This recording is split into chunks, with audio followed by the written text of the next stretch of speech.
That's why they're trying to impeach him. That's why they're doing anything, even crashing an economy with a pandemic, COVID, to make sure that he doesn't get reelected. He will get reelected in Jesus' name. And when these documents do come out, when the congressman asks to hold hearings, subpoenas will come out. I'm ready. I don't know if you got your popcorn ready, Gary, but I got my popcorn ready for justice in this country. This 2020 has been crazy, but hopefully it's full of justice. And I want to look at your Twitter here. You say a member of Congress received a majority of the documents last night.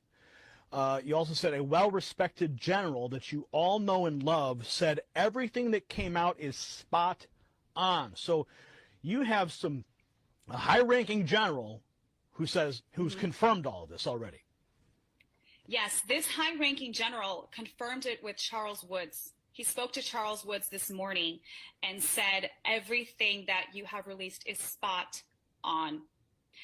This general is going to be named, I'm not going to mention his name, but a lot of people know who he is. He's very well loved. So spot on.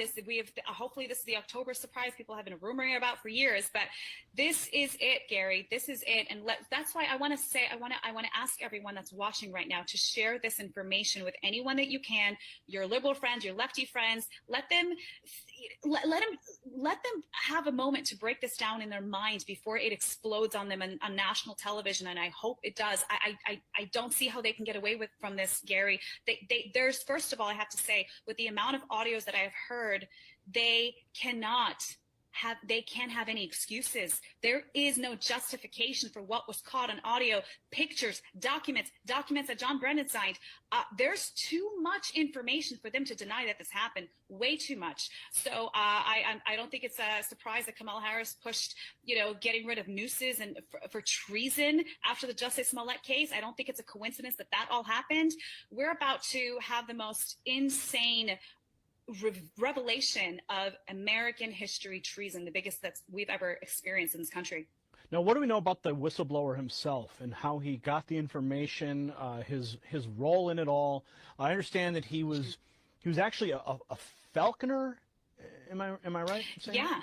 Yeah, how cool is this, Gary? He was a falcon trainer. I mean, who does that?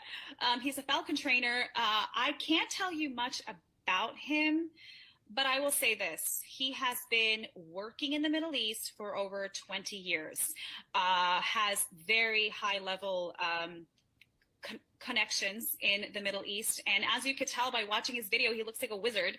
But he has to blend in. So he's very credible. The Obama administration know very, very well who he is. They're very familiar with him. Now, these recordings were literally recorded by Alan. Some of them were not, but most of them were phone calls, conversations, documents that he was privy to because he's working in the Middle East, and he has a lot of this information for a long time. But I will say the phone calls that I have heard, the majority of them are Alan on the phone with these congressmen and very high intelligence agencies. So some more background, and Perot said that a double agent provided DNA to a CIA station chief that it was bin Laden in Abbottabad, and then they sent in SEAL Team 6, and they only told Obama about SEAL Team 6, the kill mission, after it was over, and then the radar was put back up so that they could not go back. It was a one-way trip, he said, and he says, we have witnesses who say that Hillary and Panetta were threatening Obama that if he didn't go along with the kill mission, that they would go to the press and he would not survive politically. That is when they pulled him off the golf course after it was over. The architects that he states, the whistleblower states, were Hillary Clinton, John Brennan, and Leon Panetta. SEAL Team 6 killed Osama's double, or a decoy, based on one of the wives who screamed that is why they didn't save the body. They threw the body parts over the mountains, and John Brennan told everybody to lie. So that's right. This is huge. It is. It's insane. And I want to have one little correction there about when Obama found out. From what I have heard, what they have told me, and what is in the interview as well, Alan said that well, actually, this is an interview. They told me privately that this is Obama found out when it was too late for him to say no. The SEAL Team 6 were already on their way when Obama found out, and Clinton wanted this raid done, and apparently they had a feeling that Obama was going to say no to it for some reason, and there's some kind of blackmail there. I don't know if that's going to come out, but they sent these guys out from the Department of State, sent him out, and they told Obama later, while it was already too late to say no, and everything else he said was correct. So Obama was briefed after the mission had already begun. But what's really bizarre is that Hillary called this mission. She's the one who was the architect of this mission with Brennan. And then, but last minute, the Iranians double-crossed and they pulled Osama out, which then created a massive problem for them, because now you have SEAL Team 6. Everyone's celebrating, like I said before, in front of the White House that Osama bin Laden's been killed. And now the Iranians go, guess what? Pay up. Pay up. I mean, who knows, like, to the extent of the architecture of this entire operation, maybe that was the plan all along so that they could get billions of dollars funneled back into the United States. I don't know. I'm just drawing out these different conclusions that could potentially be on the mark. It's a good question. I don't know if they wanted to, if they necessarily didn't want Osama to be there, but he was being heavily protected for a long time. We knew where he was. The point is that Obama used him as a trophy kill to get reelected, and they were sitting on intelligence. They could have grabbed him anytime they wanted. I don't think it's a coincidence. I don't know that he's not there and that he wasn't there when they got there. So it's a good question. I don't know if we're ever going to find out that information, but it will leave it to the American people to decide what really happened. I'm going to pull up your Twitter account again here, and you said you've got thousands and thousands of people. Oh, you also were a contestant on Survivor. I remember that. That's a really unique story there. Okay, so I want people to make sure they go to your YouTube channel as well to get this I mean, I started watching this, as you can see on the screen here. This is the Benghazi betrayal, Charles Woods and Nick No at AmFest USA. Now, this is the article I find to be very interesting. CBS News, 60 Minutes, spiked story on Osama bin Laden in Iran. The White House feared the story could have negative impact for the Obama re-election. So. This was already known. People knew that he was hiding out there and he was being protected. Sorry, my computer chargers. My computer's about to die. I missed that last question. Well, I was just bringing up the point here from CBS News, 60 Minutes, and this was already known, but now we have a major whistleblower coming forward. I know your computer's about to die, so I don't want to lose you. But Anna, thank you for taking the time to come on with me today and to break this news. We're going to continue to follow this story. Any final thoughts before your computer dies? Final thoughts are this. Pray for these people. Pray for Alan Perot. Pray for Nick No. Pray for Charles Woods. Pray for these men and pray for our congressman that has these documents. Pray for the media to release it. Pray for this to go absolutely viral. It is already viral, and we don't even have all the documents out yet publicly. It will be slow drops. We will see little by little what has happened.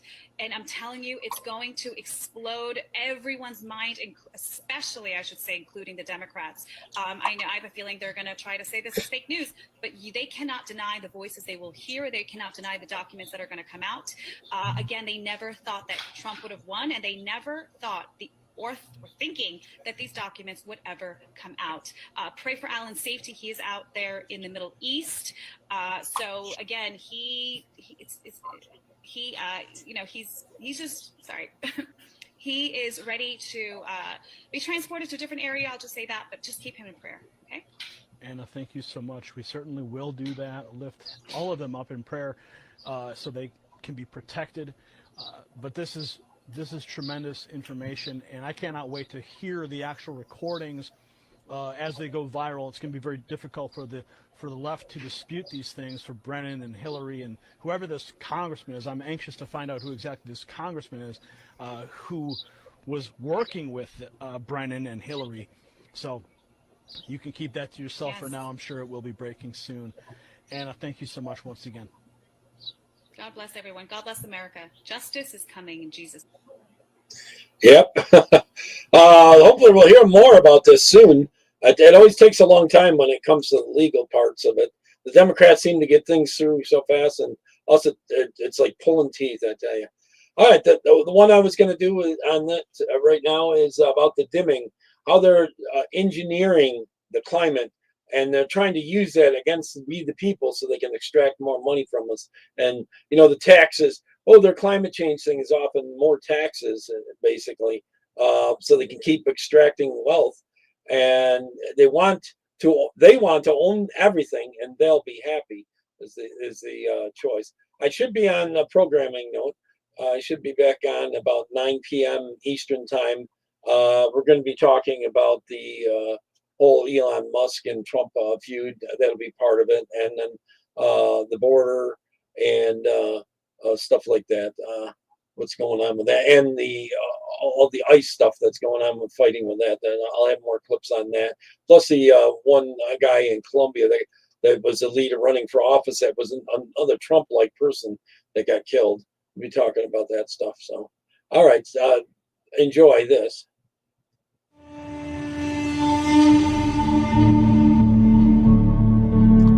Take notes.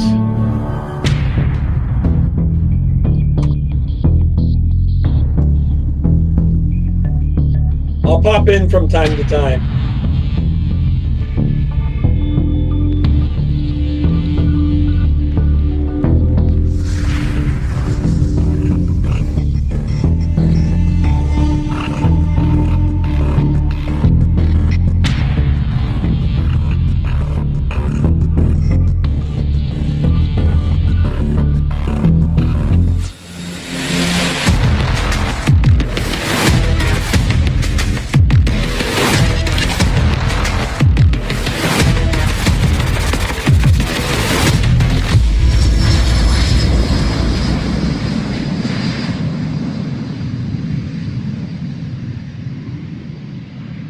Perhaps the greatest lie ever perpetrated on populations all over the world is the condensation trail lie. What we're seeing in our skies is not condensation. It's sprayed particulate dispersions with very few exceptions. They shouldn't be there. Jet engines burn clean. So if there's anything coming out of them, it's an additive. They're absolutely not contrails. Contrails do not linger, dissipate, and go into cloud coverage, period, in the report. And I kept saying to people, what is this? Because now the sky is no longer blue. It's starting to turn gray. And what I found was kind of like it was not socially acceptable. We're all going to pretend this is not really happening. And I thought, this is very bad. Most are unfamiliar with a science term called global dimming. That term refers to the amount of direct sunlight that no longer reaches the surface of the planet due to light scattering particles that are building up in the atmosphere. And although many of these particles are from industrialized pollution, the larger majority are from the ongoing climate engineering solar radiation management operations.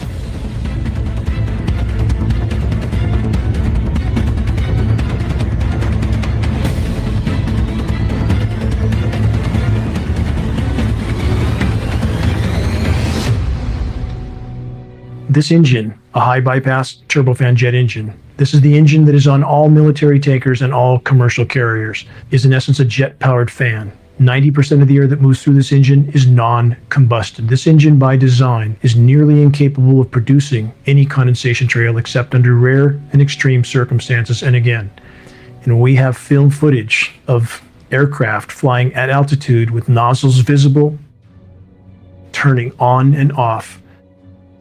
That is the end of the argument. Since even before man could fly, there was an effort to try to modify the weather. We have weather modification patents going back 100 years plus. These are historical films of what can be done with a biplane, a small biplane that carries a very small payload. And that much can be done. How much more can a fully loaded military tanker, KC-10, KC-135, C-17 Globemaster, how much more material can they put in the air? About 500 times more with a single tanker.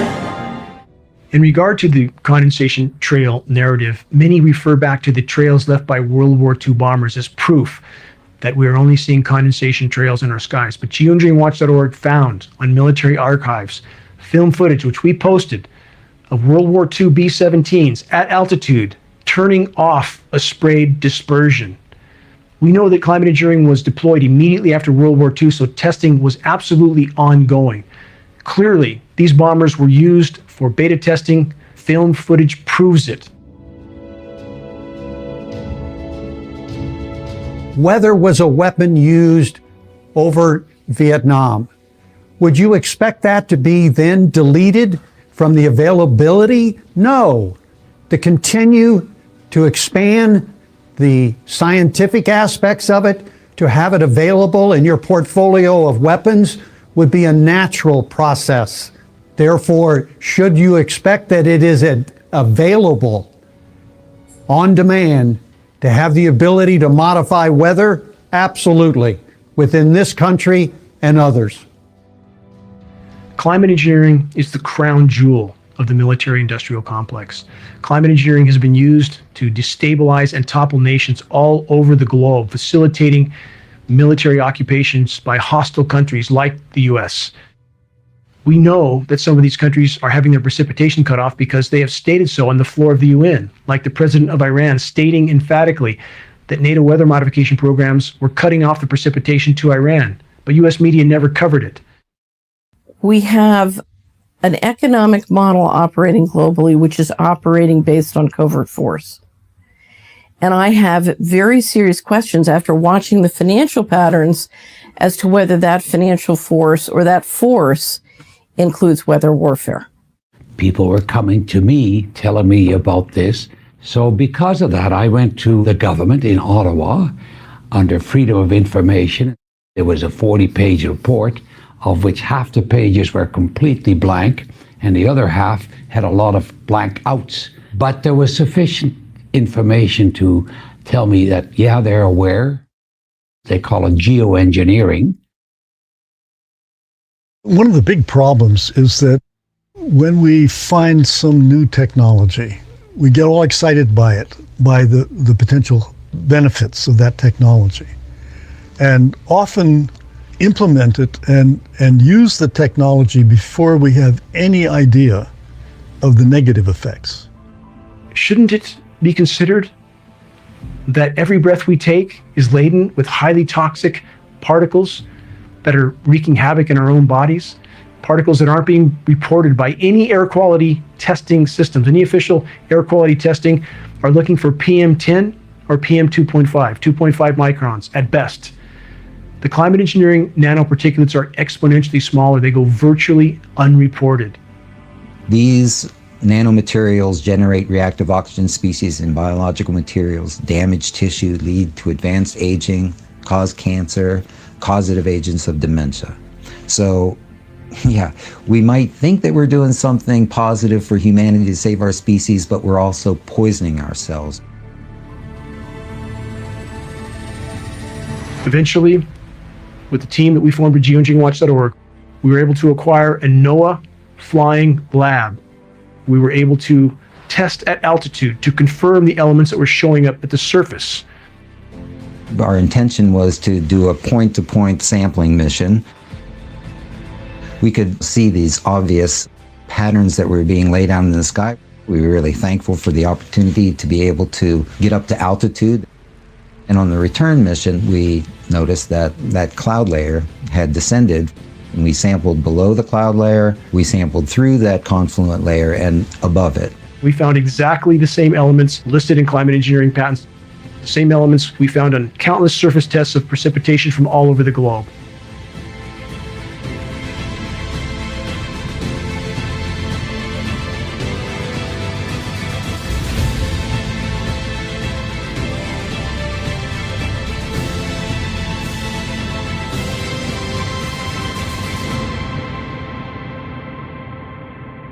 Governments all over the globe and the entire climate science community are telling the population urgently that climate engineering operations, solar radiation management operations need to be immediately deployed to try to mitigate the warming of our planet, to try to preserve what's left of its life support systems. And yet when the public, those that are awake, try to bring to the attention of academia and elected officials that we see climate engineering already being conducted in our skies all over the globe. It's already been deployed. Lab tests prove it. Film footage proves it. Documents prove it. And yet we have the continued denial from the climate science community and official agencies telling us that we're not really seeing what we're seeing in the skies. They tell us if climate engineering were deployed, it would look exactly like what we're seeing in our skies. But then again, they tell us that we're not really seeing what we are actually seeing. The paradox is the more the climate engineers spray the planet, destroy the ozone layer, disrupt the hydrological cycle, and increase. Now, England just recently had to admit they are paying Bill Gates money to do this over this clouds over their country in England, over the Great Britain. Now that stuff drifts, and it does fly nation, over other nations. It's going to hit them more, but some of it's still going to get over top of other nations as it drifts. So, anyways, let me pop out so I don't. The overall warming of the planet, the more they feel they have to ramp these programs up to try to mitigate some of the damage that these programs have done in the first place. That is the true definition of insanity. As a society, we are like a freight train heading for a broken bridge that is just a few years away from us. And I think people don't understand the exponential increase of toxicity in the environment.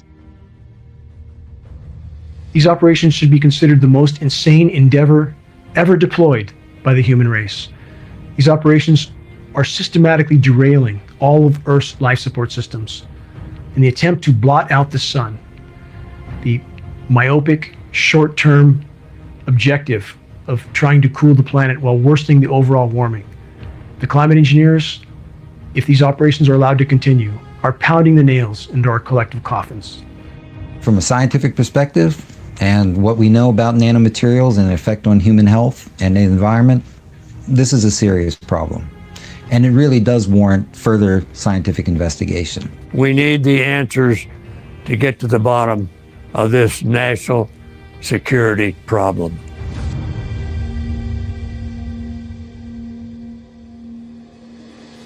If populations around the globe find out what has been done to them by their governments without their knowledge or their consent, there will be a shockwave around the globe that cannot be contained by the criminal governments that have now taken control of our planet and civilizations all over the world. Just bringing transparency will shift so many things that it will make it extremely difficult, because you cannot manage an entire planet with overt force, only with covert force. If we bring transparency to who it is in the covert force, it shifts everything. Look at your own health and you know what is going on.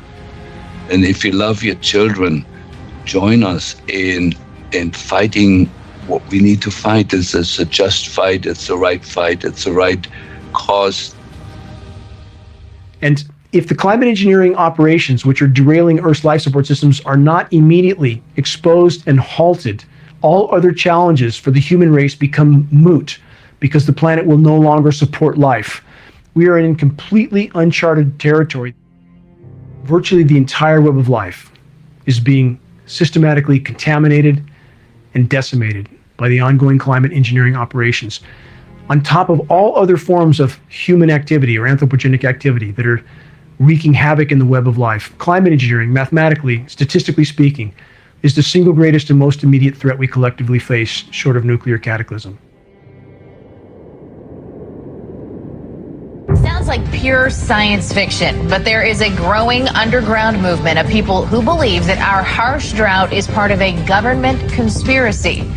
Here, outlandish ideas like weather warfare and climate engineering, in other words, weather control, are accepted as basic fact. Climate engineering is the greatest single assault on the environment ever launched by humanity, without question. Dane Wigginton, lead researcher for Geoengineering Watch, is sounding the alarm. Climate engineering, they say, is to blame for the harshest recorded drought in California history. Dane is used to skeptics, He once was one himself. Talk is cheap for those that haven't investigated. I didn't want to believe this either. His background is in solar power, but he started investigating on his own about a decade ago after becoming suspicious something was partially blocking the sun's energy from reaching his solar home.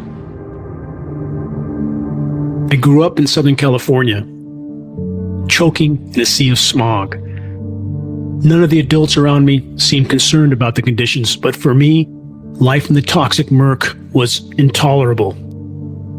I have always fully recognized the immense damage being inflicted on the planet by countless forms of human activity. I lectured on anthropogenic global warming. I dreamt of clean air and blue skies. I dreamt of living in untainted wilderness off the grid.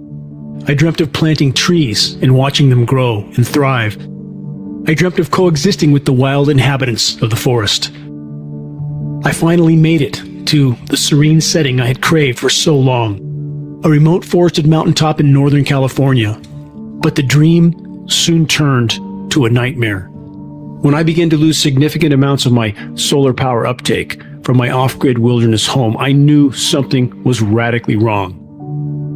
We are officially told that the aircraft-emitted trails in our skies that linger, spread, and sometimes cover the entire horizon are just condensation. But the condensation trail narrative is perhaps the greatest lie ever perpetrated on populations all over the world. It is not possible for condensation to block at times 60, 70, even 80% of my solar power uptake. I began to research the issue of geoengineering, aka climate engineering, programs that governments around the globe and in climate science communities have told us are only proposals. Yet, there they were in the skies above me. Even today, we are being told, falsely, by the climate science community that we have one final card to play to try to avert total climate collapse, total planetary meltdown, but this is in fact a lie. Climate engineering, weather modification patents go back more than 100 years, but all available data indicates that programs were first deployed at scale immediately after World War II and deployed over the polar regions in the attempt to increase the size of the polar ice packs and thus try to regulate Earth's temperatures. It lays the predicate and the foundation for the development of a weather satellite that will permit man to determine the world's cloud layer and ultimately to control the weather, and he who controls the weather will control the world. Numerous government documents posted at geoengineeringwatch.org, some as much as 800 pages long, prove that global governments, even governments that the public perceives as being adversarial, are in fact colluding and cooperating on the climate engineering issue due to the cross-border ramifications. You can't climate engineer over your own country without affecting the entire planet. They are all working together on these issues, and other governments around the globe are either actively or passively cooperating. Is the government experimenting with our weather? People say the government is up there in airplanes spraying all kinds of chemicals to change or manipulate the weather. It is called geoengineering, fighting global warming by putting a chemical dust in the atmosphere and reflecting harmful radiation back into space. You could use barium oxide, for example, which makes big fluffy clouds. You could use tiny little bits of aluminum, which is benign in the environment, and essentially manage the climate. There are 172 bills before the U.S. Senate right now calling for more weather modification programs. A Weather Modification Act calling for research in, quote, attempting to change or control by artificial methods the natural development of atmospheric cloud forms. My personal opinion is that we have to keep geoengineering on the table. We have to look at it very carefully because we might get desperate enough to want to use it. There is a line of research on what's called geoengineering, which are various techniques that would delay the heating to buy us 20 or 30 years to get our act together. Such bull, because back in the 70s, early 70s, they were saying that we were going to go through an ice age. We were going to freeze. They were putting soot on the edges of all the moving glaciers that were moving further south, which is a normal cycles that we're going through. The Earth's been all frozen before, and it's been all jungle at one time. Even Alaska was jungle at one time. That's where they're getting a lot of the oil from, because it was jungle at one time. It's so ridiculous. It's intentionally, they know these facts, but they make money. They get government money for these studies as long as they keep finding stuff. That's the bull crap of it, you know. It is the whole global warming stuff, and the aluminum that they're putting in the air kills our immune systems, not just ours, but all the wildlife. It's killing them too. The stated goal of some of the world's most recognized geoengineers, like Dr. David Keith and Dr. Ken Caldera, is to put 10 to 20 million tons of nanoparticulates into global skies annually. That's an inconceivable amount of material. This material is on top of industrialized pollution. Right? This is about how we engineer the planet. It's about the fact, an uncomfortable fact, but it is a fact, that we have the technical ability to do this. They are all fast acting, they are cheap, and they are fundamentally imperfect. And the problems of how you control something where an individual country can have tremendous leverage over the whole planet's climate, and where there are winners and losers in ways that really could be unpredictable. And I mean, not to frighten you, but I think you can imagine scenarios that lead to war. Another example is the array of technologies, often referred to collectively as geoengineering, that potentially could help reverse the warming effects of global climate change. One that has gained my personal attention is stratospheric aerosol injection. There's all sorts of ways you could do this, but the standard idea has always been spray sulfuric acid in the stratosphere 20 kilometers over our head and use that to stop the planet warming up. The example many people cite was when the Mount Pinatubo volcano exploded. And all of this ash went into the air and had a cooling effect on the Earth. And so people have long proposed since the mid-60s that you could artificially add dust to the stratosphere and cool the planet. Not that this would be a good solution for global warming, it would not. But it does show the way we're steadily developing the powers to manipulate the planet with comparative ease. That sulfur in the lower atmosphere is masking some of the climate warming from CO2. So is this the global dimming or something? Yeah. Their leading idea is basically to emulate what big volcanoes do, put material in the stratosphere to reflect sunlight. So the problem is the following. If you add SO2 to the stratosphere, SO2 doesn't condense. So you might want to put alumina in. Alumina has a very high initial refraction. It's very small. It doesn't coagulate. And you could engineer particles that have particular properties. You can get them out of the stratosphere. You can concentrate particles near the poles. Costs are so cheap that the richest people on the planet could perhaps afford to buy an ice age. It's extraordinarily cheap. I knew it was cheap when I found that they were quoting me in tons. It's also true that particles, as they get bigger, fall out a lot faster. We sort of step back and think, okay, well, how would you actually make particles in the stratosphere? This is really engineering now. If it was aerosols in the stratosphere, it would likely be put there by airplanes. Start with a fleet of just 2 or 3 kind of modified business jets. The basic idea is that if you let a plume off on an aircraft by just changing some little details, you can actually get much smaller particle size distributions by doing this kind of spraying. So there are all sorts of side effects. I'll get to them in a second. But if you put sulfuric acid in the stratosphere, for example, you could deplete stratospheric ozone. Smaller size means more surface area, but more surface area means less ozone. Is this stuff in the stratosphere going to be killing some number of people that are going to be sacrificed? It's an obvious concern. So if it kills 1 million people and we're only doing 1% more, we're just killing 10,000 more people. You can do math. Okay. But that's so killing people is not the objective here. So if I made a decision, or if there was a collective decision to do a geoengineering program, and you put, say, the kind of program I think makes more sense, we put about 1 million tons a year in, but let's say, you might end up killing many tens of thousands of people a year as a direct result of that decision. And so the only thing that we can do to cool the planet, or that society can do to cool the planet, is deploy these sorts of technologies. And by the way, it's not really a moral hazard. It's more like free riding on our grandkids. And it means there are going to be winners and losers, just like there are winners and losers for CO2, but they're different winners and losers. So this makes the problem, if anything, harder to solve. You've introduced another dimension of complexity into the managing the planet's climate problem. What we're watching financially is a great deal of public policy being promoted on the theory that we have climate change. And yet in that discussion, we never talk about, well, what's all this spraying and how is that involved? Engineering the weather gives you the ability to overcome or prevent droughts. It gives you the ability to inflict them if you don't go along. And the brilliance of inflicting a drought is there's no popular support against you. So this kind of invisible warfare, if it can be done, is very effective, it would seem to me, both positive and negative. Well, imagine if you can predict the weather over long periods of time, how much money you can make. You can trade it. How do you manage money in that world?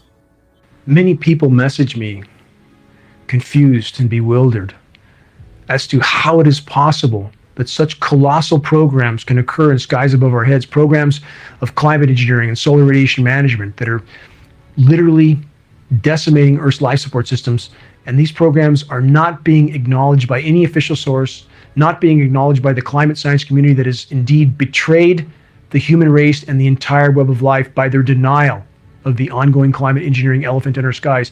And the people that message me are perplexed at how such atrocities can be ongoing for so many decades. And we have still official denial, and we have populations that are all too willing to accept that denial. I began to test for some of the primary elements named in climate engineering solar radiation management patents, starting with aluminum, barium, and strontium. My test came back from the state certified lab. To my dismay, these elements indeed were present in significant amounts, and subsequent tests showed higher and higher and higher amounts, continuing to escalate until one test was as high as 3,450 parts per billion of aluminum. This is highly toxic rain. I knew my life would never be the same because I can't look the other way. It's completely intolerable for me to live under toxic skies.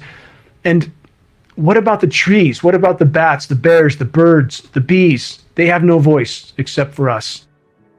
I began to try to bring this issue to light from that moment on. Initially, few would listen, few would look at the data. But as time went on, and as more and more people woke up along the way and realized the significance of attempting to play God with the weather and engineer Earth's life support systems, more individuals from different arenas joined the effort to try to sound the alarm. I want to tell you that we're in very great danger from the pollution that's coming down over us. And we've been led astray by the military-industrial complex. And they're responsible for the cloud's creation and weather manipulation programs. I sacrificed 4 years of my life defending the people of my country just to come home and find there are greater threats here domestically. There's something going on. I don't know who it is or why they're doing it. All I can testify is it's not natural and it's not normal. Now, the aluminum content of rain should be 0. And there's a lot of argument that aluminum is very common to be found, but aluminum is only common in a bonded form. It's not common in a free form, and we're finding high rates of free aluminum. Because you can spread so many small little particles through the environment, it dramatically increases the surface area that's in that environment because there's so many of them. When you look up at the sun and you see a white haze, that is aluminum floating in the air right now, and it's coming from the aircraft. Solar radiation management, SRM, to block the sun. That's the stated purpose. The consequences don't seem to be considered with these programs, but that is the stated purpose on almost all UN and global governance documents for these programs.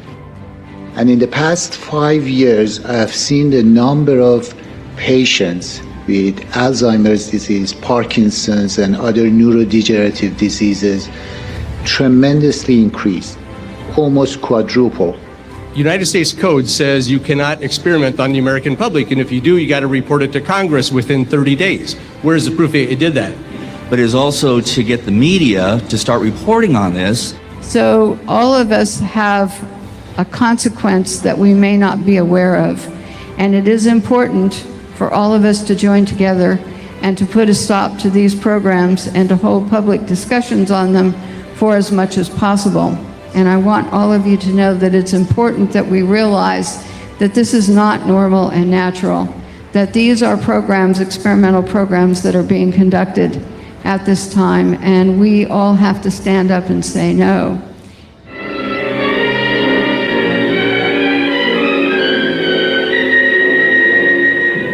This tank can be used for disseminating all types of agents.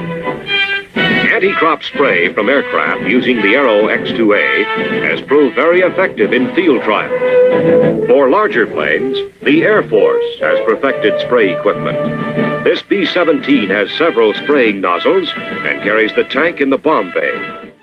I'm Charles Jones, Brigadier General, U.S. Air Force retired, In the years 1953 through 1962, I was stationed in Germany. Then we moved to England in 1959 while assigned to the 42nd Tactical Reconnaissance Squadron with dual missions of electronic countermeasures and weather reconnaissance. We also had the responsibility of reporting jet engine contrails throughout our area of responsibility in Europe, North Africa, the Mediterranean, and Eastern Atlantic. We were responsible for pinpointing the exact altitudes of all jet engine contrails noted within the flying area of responsibility in both the weather and ECM aircraft missions. We became experts on jet engine aircraft contrails and all of their characteristics. Much different from the white aircraft spray trails that consist of scientifically verifiable straying of aluminum particles and other toxic heavy metals, polymers, and chemical components.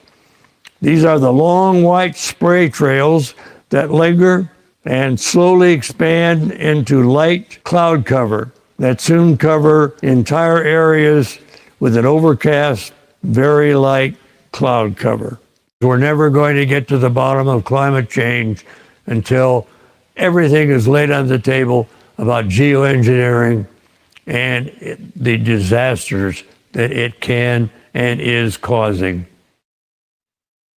My name is Richard Rolig. I served a career of 34 years in the United States Air Force. I was able to achieve the rank of Major General. I was in the acquisition business, developing new weapon systems, and did lead one major top secret program for 3 years. During the 10 years I worked at Raytheon, the exposure to various programs was limited to what they wanted you to work on. So even though I still had the top secret clearance and certain programs I got exposed to, that was not one of them. That was compartmentalized, as it should be. And unless you had a direct impact or you were personally involved in it, you would not have received that particular clearance.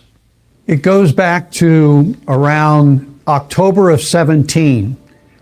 I'm residing near an Air Force base here in Tucson, Arizona, Davis-Monthan Air Force Base. Aircraft exiting, doing their flight training, etc.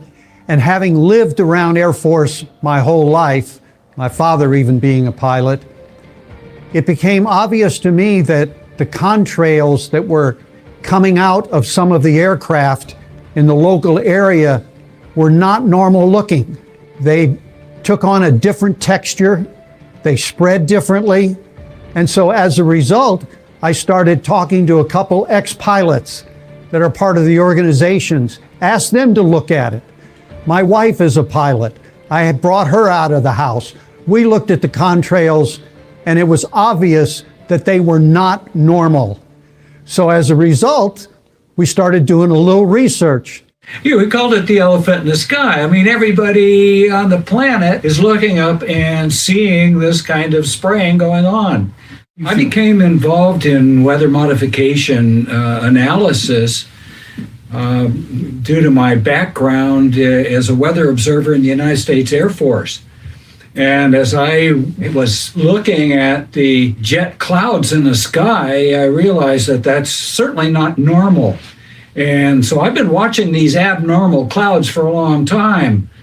Well, I started to learn about geoengineering just in a very personal way. I decided to leave Washington in 1998. I bought a small property in a farming community in Tennessee, and I still had business in Washington, and so I would drive back and forth between Tennessee and Washington, but I was also driving around the country networking with a variety of people, trying to understand what was going on in the economy. And as I was driving around, I saw this spraying, and literally you had planes crisscrossing in very unusual patterns. They'd fly back and forth, and you get this tapestry of crisscross spraying that would just hang in the sky for a long time. As an investment person, you're adding it up in your mind. Okay, we have 2 planes over this county flying this many hours and spraying this much stuff. This is very expensive. Who's paying for this? And I was doing a lot of research at the time on a great deal of money that was going missing from the federal government on a covert basis. On one hand, you have all this money going missing, and on the other hand, you have this fantastically expensive spraying program going on.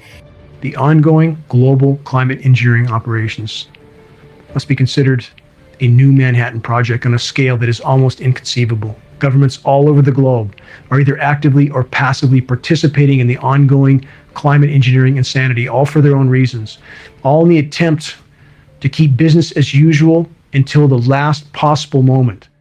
Geoengineering is occurring, it's been occurring, it is not new, and your tax dollars are funding this. Well, my name is Kristen Megan Edwards. I am a U.S. Air Force veteran. I served 9 years on active duty working in bioenvironmental engineering.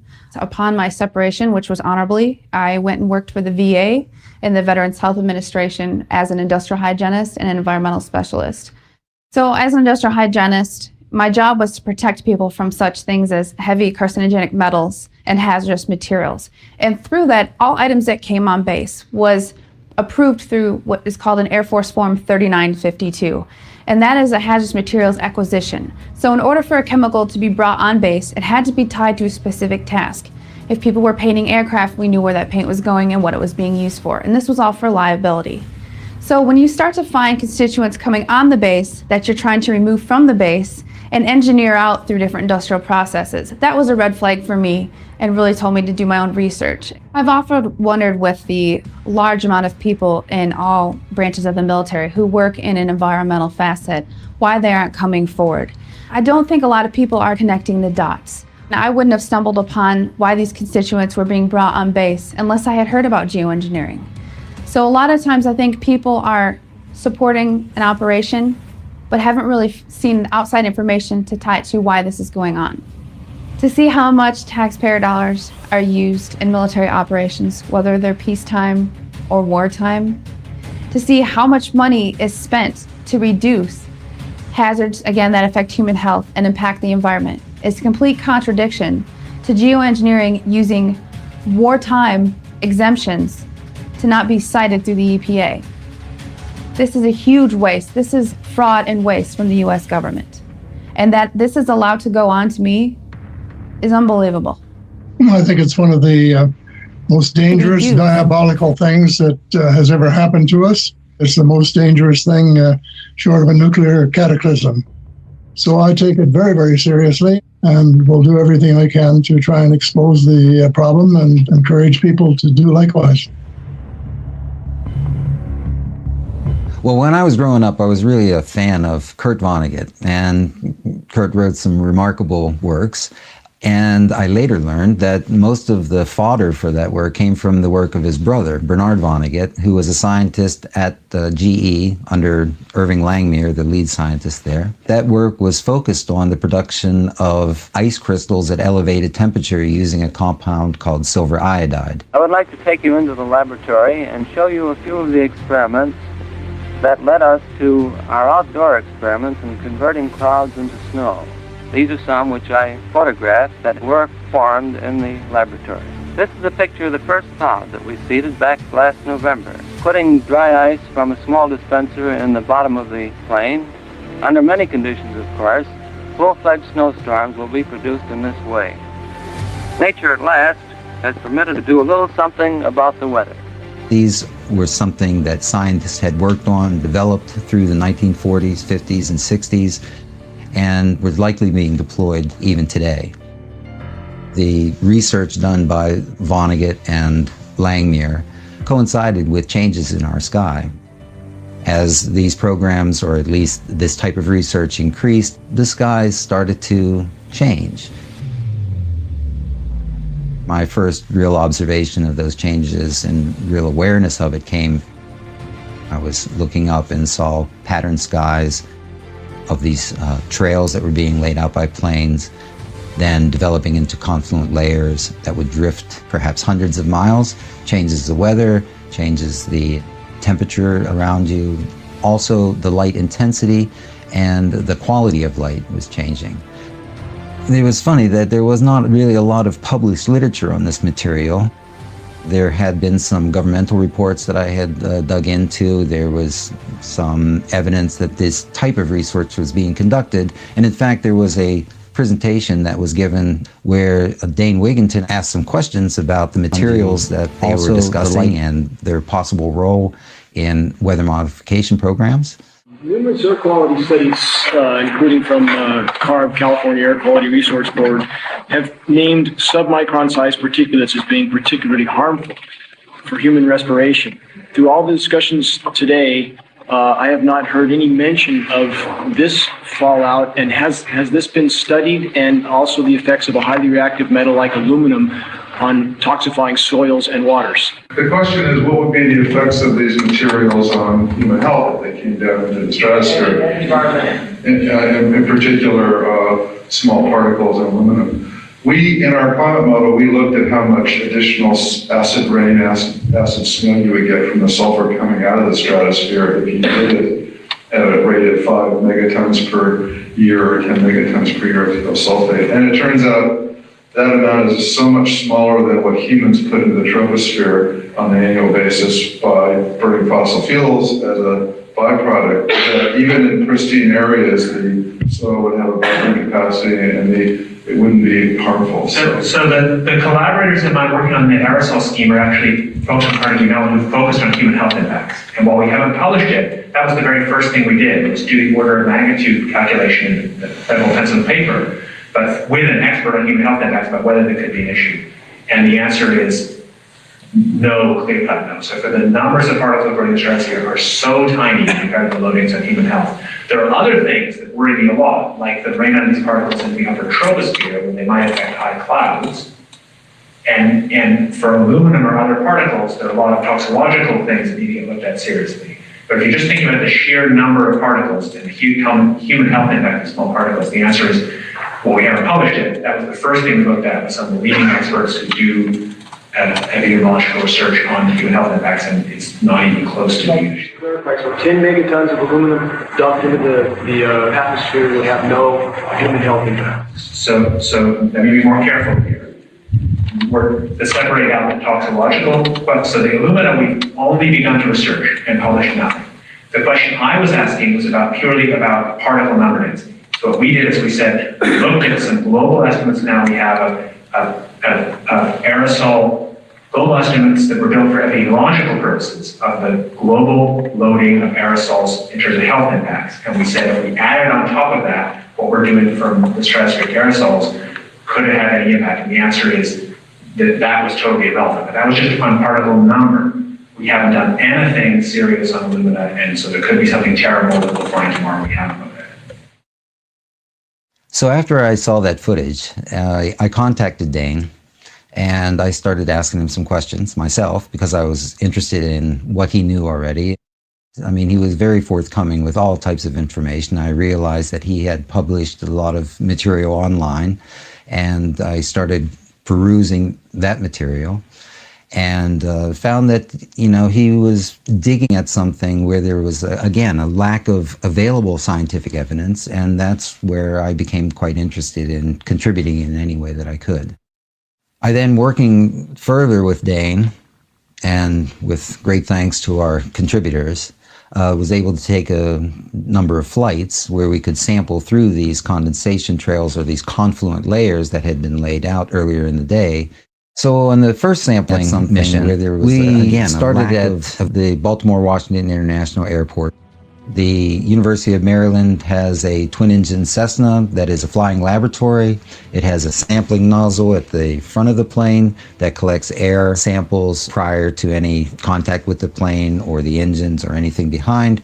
Those samples are then taken through a tube, pass through a filter cassette, and these filters are glass fiber filters that are pretty large pore space filters that do effectively capture ground pollution. So PM 2.5, those particle sizes are 2.5 microns, and they've done a really good job of it. But it's not really the proper equipment to completely evaluate the number of particles that might be smaller than that.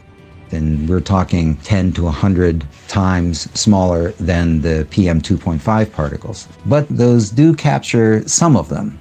And we flew in an air-controlled zone, and basically flew big circles trying to get to altitude, but the control towers wouldn't actually allow us to reach the altitude that we needed. They basically want you to pass through that zone. The second flight that we conducted was flown from BWI to Albany International Airport. All right, we're just in pre-flight here. This morning, we observed emissions from several planes, several high-altitude planes, flying between 25 and some up to 40,000 feet. And the trails that were left behind these planes spread out into a confluent layer. And the low angle of the sun in the morning allowed for us to observe the polarizing effects of those particles using simple polarizing lenses. We could see these obvious patterns that were being laid out in the sky. We were really thankful for the opportunity to be able to get up to altitude, that we could observe these materials and sample that cloud layer. Our intention was to do a point-to-point sampling mission where we could actually reach altitudes, approaching 20,000 feet. Unfortunately, on our flight from BWI to Albany, the layer that we observed was at 27,000 feet, and I think we made it to about 23,000 feet, perhaps, and so we were below that confluent layer that we observed. We landed, had lunch, they refueled the plane. We have two blank control samples. One was taken prior to the flight, one was taken after the flight. So we should have, again, two blank samples and actually three samples, one on ascent, one at level flight, and then slight ascent from 17,000 to 21,000, and then changed the filter and took another sample, a third sample, as we descended. And then on the return mission, though, we noticed that that cloud layer had descended from 25 or 27,000 feet to about 17,000 feet. So we could easily reach through that, and we sampled below the cloud layer. And I'm saying cloud, I mean an induced cloud layer. We sampled through that confluent layer and above it.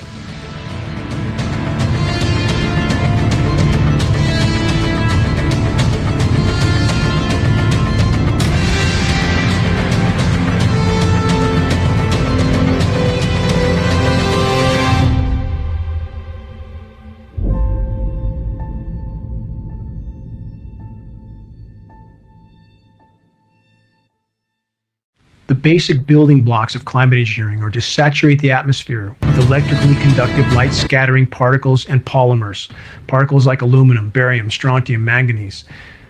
These particles are then manipulated with extraordinarily powerful radio frequency microwave transmissions that can heat the upper layers of the atmosphere like the ionosphere, that are used to create pressure zones that steer upper level wind currents, which then steer weather systems. These particulates, when they are manipulated with these frequencies, can literally move air masses. This is an integral part of climate engineering that is not known or being acknowledged by many. Extraordinarily powerful and dangerous radio frequency microwave transmissions. Electromagnetic fields are energy sources, and they're going to be interacting with moisture in the air or our bodies or whatever. And therefore, it's not at all surprising that you're going to find some movement in relation to exposure of weather patterns to electromagnetic fields.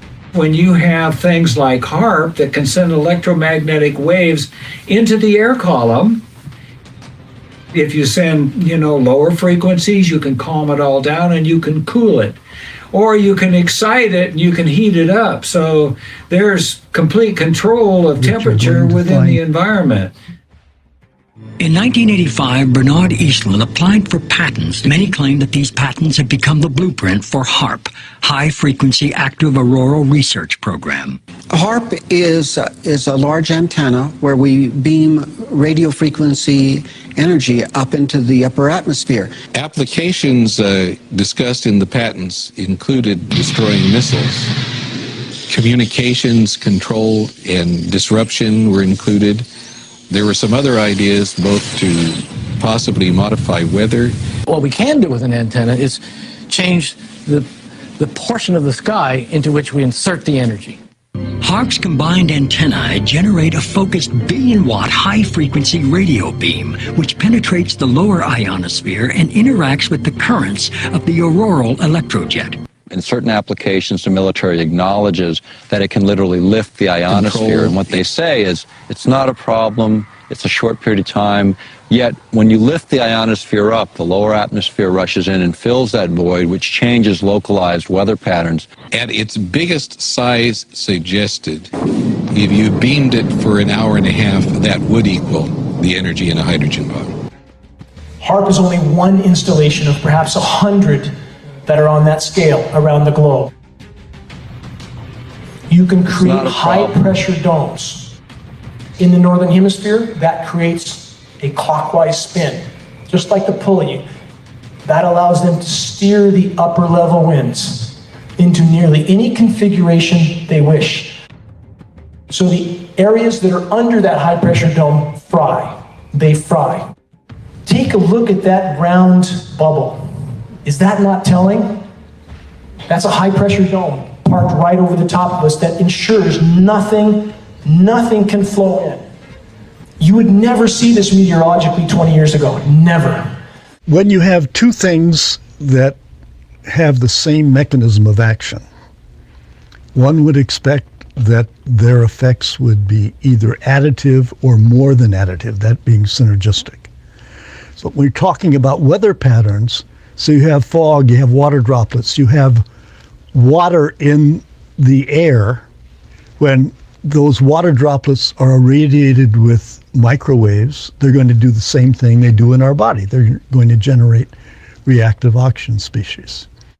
And when nanoparticles are in that water, they're going to do the same thing they do in our body. They're going to generate reactive oxygen species. So at minimum, one would expect that these effects would be additive, with the possibility that it could be more than additive.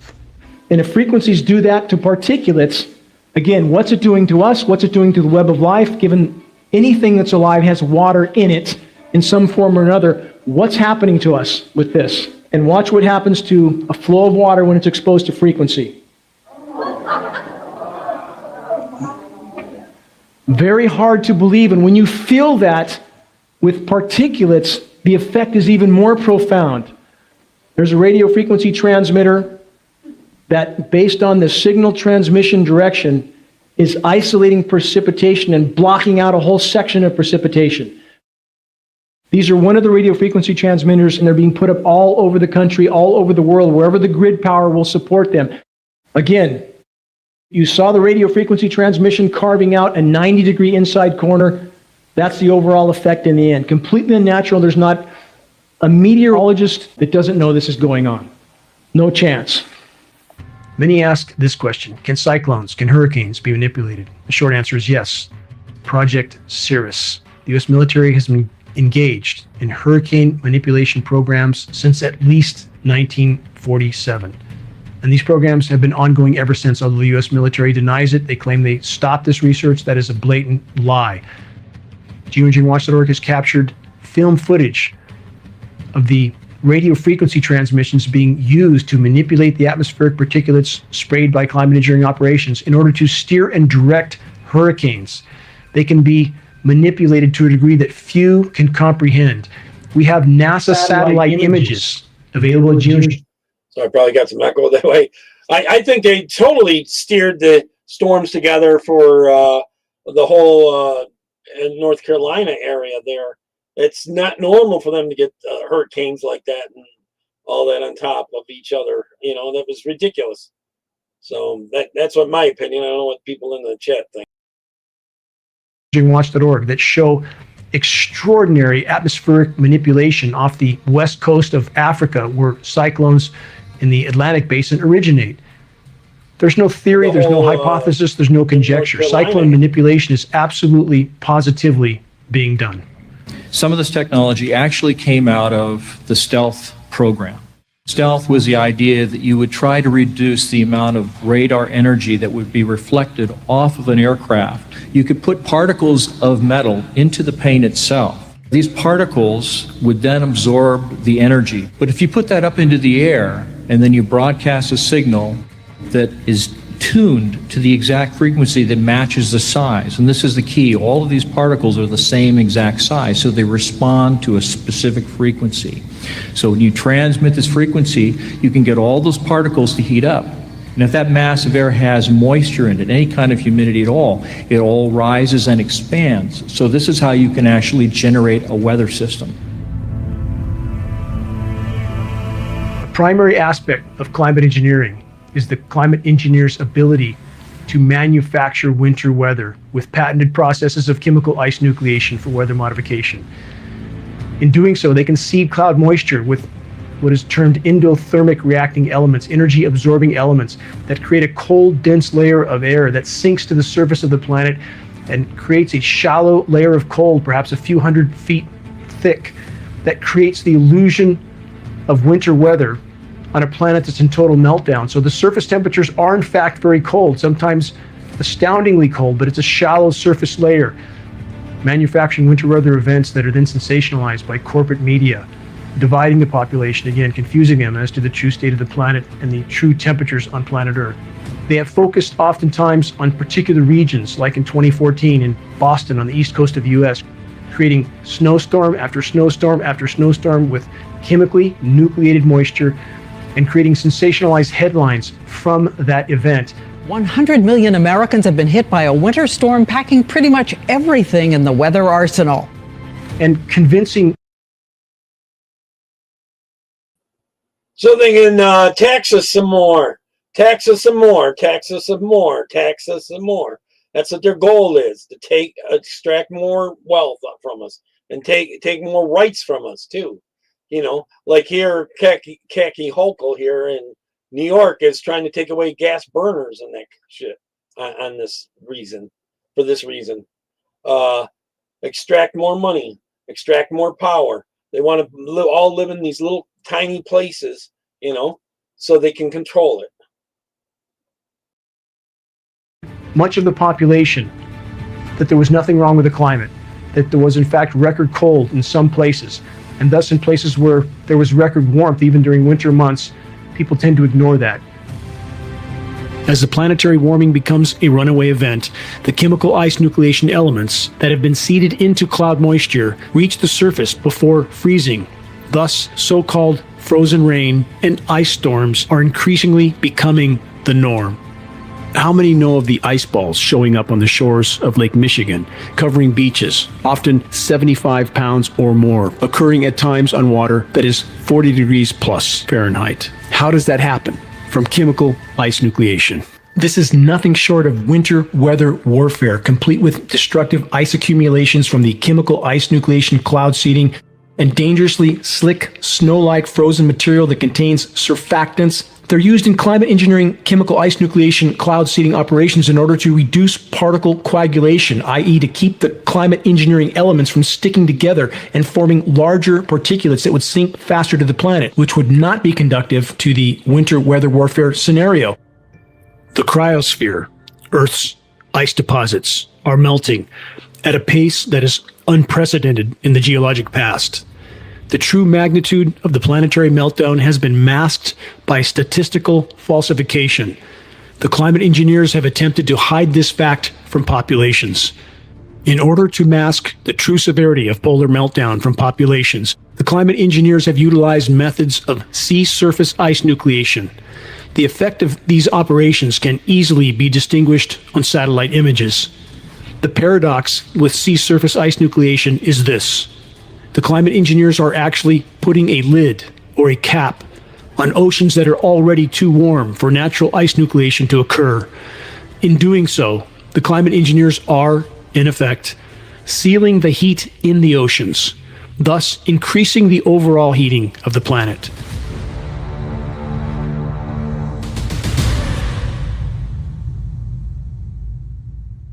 It's another larger specimen of black oak. It's mid-February.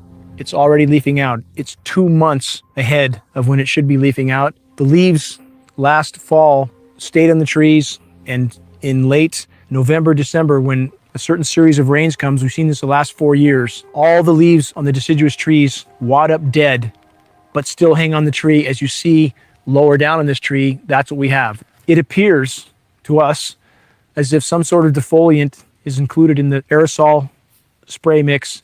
And we know fruit farmers have been using this type of method to cause their orchards to go dormant for years. This is because the temperatures have been rising so progressively. Defoliants remove the foliage or leaves from the plant. A week after defoliation spraying, the plants stand dry and almost leafless. Defoliation, a maneuver designed to peel back the cover from which the Viet Cong spring ambushes on Allied supply convoys and troop movements. Decomposition of forest floor duff, the materials on the forest floor, leaves, pine needles, twigs, and sticks, is now almost non-existent. The soil microbiome has been devastated. The root systems of trees and forest flora are dying off, just as the crowns of the trees are also dying off. Climate engineering contamination is not only killing soil microorganisms, it is also causing trees to shut down nutrient uptake, which in turn initiates a slow, protracted death of the forest.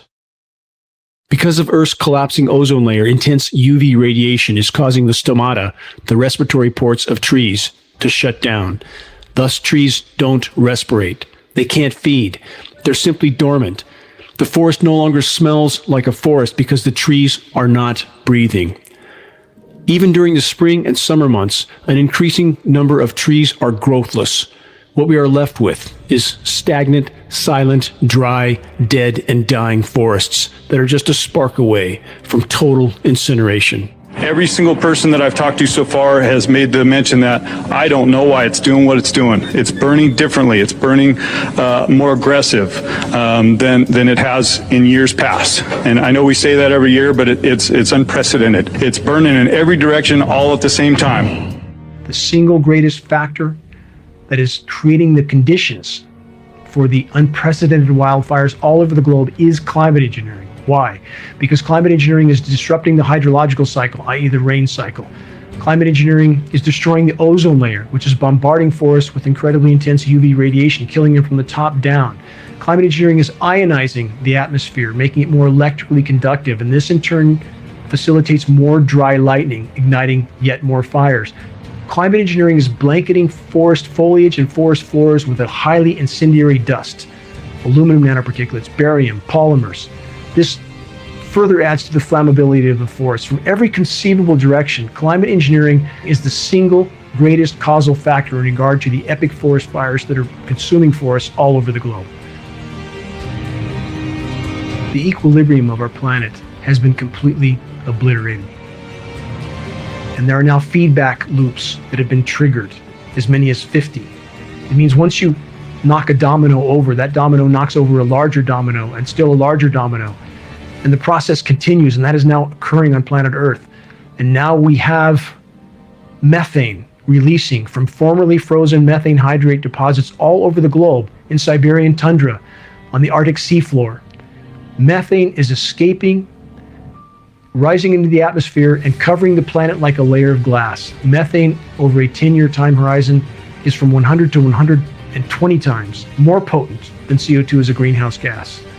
There's enough methane in these deposits to turn our planet into Venus many times over, and it is releasing now. And climate engineering, in the attempt to mask what is unfolding, has actually further fueled the process. Climate engineering alters upper-level wind currents. That in turn alters ocean currents. Now we have warm water pumping into the Arctic in places it should not be, causing massive methane blowouts that have to be seen to be believed. They can be seen when they occur on terrestrial areas like the Siberian tundra. Massive craters that look like something from a massive nuclear war.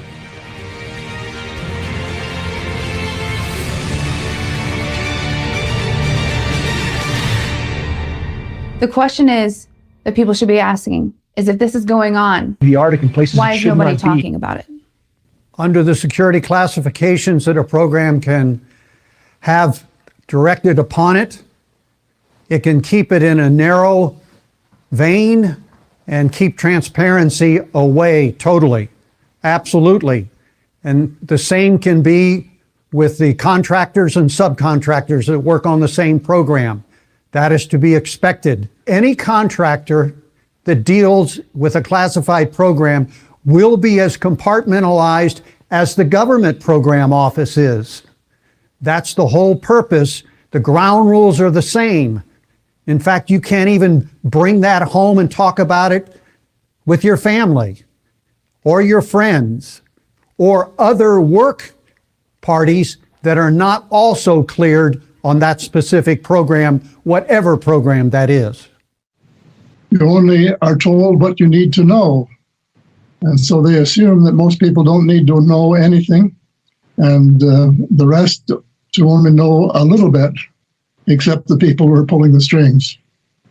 Many ask why environmental groups are not addressing the climate engineering issue. They appear to be more concerned about protecting their 501c3 nonprofit than they are about protecting the environment. Ignoring and obfuscating the truth about verifiable sources of damage to the environment is not protection. This is total betrayal. It's the same fraudulent behavior we see from every large corporation on the planet, towing the line for the power structure while decimating the entire biosphere in the process. Turning two blind eyes to this situation will not save us from the reality of the near-term impact we are facing. Here's the bottom line. There can be no legitimate discussion about the climate or the state of the climate without first and foremost including the climate engineering issue. We do not have political representation for anybody being interested in saving this planet, and that is something I cannot understand. There is an ever-increasing unhealthy cooperation between really all of the major media and the forces behind the scenes that are responsible for the environmental destruction. So many people try to deny that these programs could be occurring because they claim if they were occurring, there would be people lining up to blow the whistle. And that is so utterly and totally false when we know that with modern day surveillance, every word that anybody of significance says is recorded somewhere by someone. And when we know what happens to whistleblowers like Julian Assange, why would anyone line up to put their own neck on the block to blow the whistle on these types of programs, knowing that it will at minimum destroy their life? Even though half the pages were blanked out completely and others partially, the fact that they provided me this information and acknowledged, yes, they were aware, it's geoengineering, they were aware, they knew it was happening, and they were monitoring and part of it in that respect. So it's happening, no doubt about it. If these programs were in any sense benevolent, why would there be an illegal federal gag order right now on all National Weather Service and all NOAA employees, the nation's weathermen, an illegal federal gag order? Well, that should tell you right away that all of this is happening at a really high level, obviously. So they won't take questions on it. They feed us BS information on what's going on. The people that are telling us what we ought to be doing are leading us astray. And there needs to be a comeuppance and a really good investigation of what's going on. If you look at the total wealth that we can create on planet Earth, if we create a financial system which supports life and is in alignment with life, what I will tell you is our current financial wealth is less than 1% of what's possible. We don't have economic problems on planet Earth. We have a political problem. But the economy is so suboptimized, and that's because there is this force controlling it from top down. So whatever's going on, I say tell the people, because, you know, the people can deal with it, and the people can, whatever problem there is, they can deal with it or they can solve it. So I'm big on transparency, and I know if enough people push for enough transparency, we can figure it out.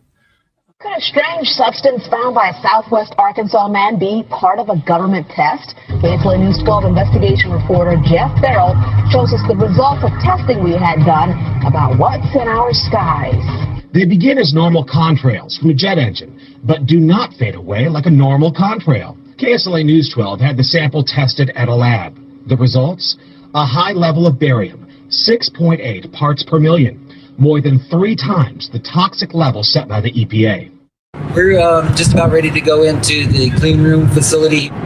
We will be looking at the samples by scanning electron microscopy. Scanning electron microscopy will provide information about the particle size distribution. We will be able to get some elemental analysis. What really this technique is for is to prioritize our samples for downstream, more advanced imaging, more high-resolution imaging, especially by transmission electron microscopy. Put on a fresh pair of gloves. We're going to start with sample number 8. This is a blank that was collected on the return flight. No flow through this filter, so this filter should be free of any particulates. I'm going to use these scissors and forceps that have been cleansed with isopropanol and then acetone, wipe free with these dust-free cloths. These are the series of samples that we're interested in. These are samples number 9, 10, and 11. These were taken on the return flight where the plane passed through an induced cloud layer. Number 10, I believe, is the one that was passed through a cloud layer at around somewhere between 17 and 19,000 feet. I will take time to cleanse the instruments between each sample. Preparing sample number 9, near the center. Opening it to ensure that the surface that had received the particulates is facing upward. Number 9 is completed. Now processing sample number 10.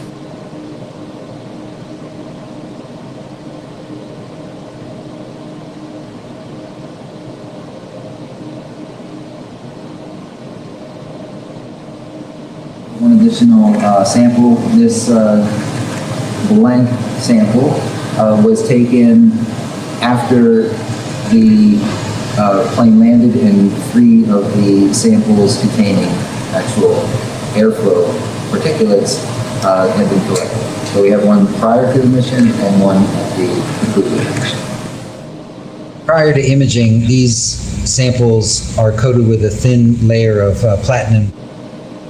The platinum helps to take the excess charge or electrons and drain them off to the stub. And now we'll do the samples where we pass through the cloud layer.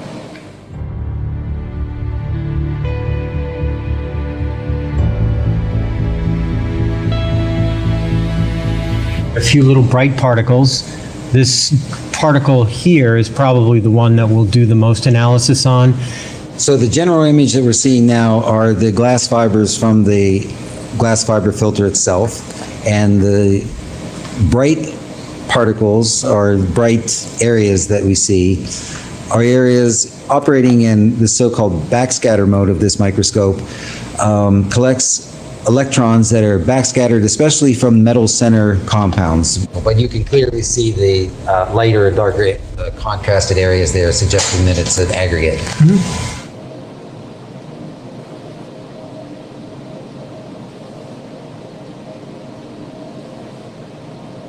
Some of the smaller particles in here we're looking at on the order of about 450 nanometers long. But there's also smaller particles in there too. So backscattered electrons, typically the higher the atomic number, the brighter the signal. That being said, what we will do is look for the bright spots and then analyze those. The glass itself does seem to have sodium in it. Looks like aluminum, sodium, silicon, calcium, potassium. So the reason that caught my eye is because it's darker than everything else. And it's got lots of small particles in it. Yep.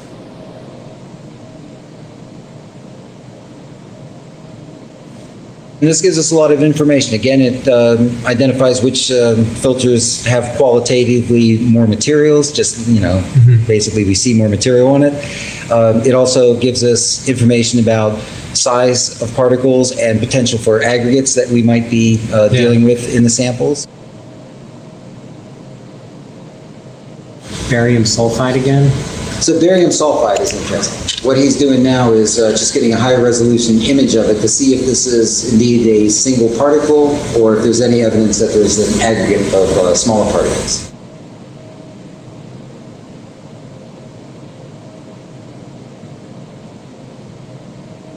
So really the big standout in this one seems to be iron. In this field we have one there, 2, 3, 4. Yeah. And I did analysis on all of them. They all seem to be pretty similar in composition. Yeah. Well, this is definitely made up of much smaller particles. Yeah. So this may be a clump of what you're looking for. We just analyzed 3 different areas. This particle seems to be high in aluminum. It's a large flake though. And this has some silver too. Yeah, in terms of now the aluminum signatures that we're getting from the glass fibers themselves, this is much bigger. Much bigger. So look at that. Yeah, that's the aluminum. It's easily 3x the silicon. Yep. And I think the silicon and aluminum are pretty similar in the glass. So here, if you look at just the glass fiber, silicon is significantly taller than aluminum. So that particle there is mostly aluminum. Yeah. So measuring this one right here, this is below 70 nanometers. Right. Good. In the precipitation samples that we've seen in the past, the aluminum oxide particles that we've been seeing are on the order of 40 to 60 nanometers. So that's consistent with the size that we've seen from precipitation events. Again, these samples were collected directly from the air.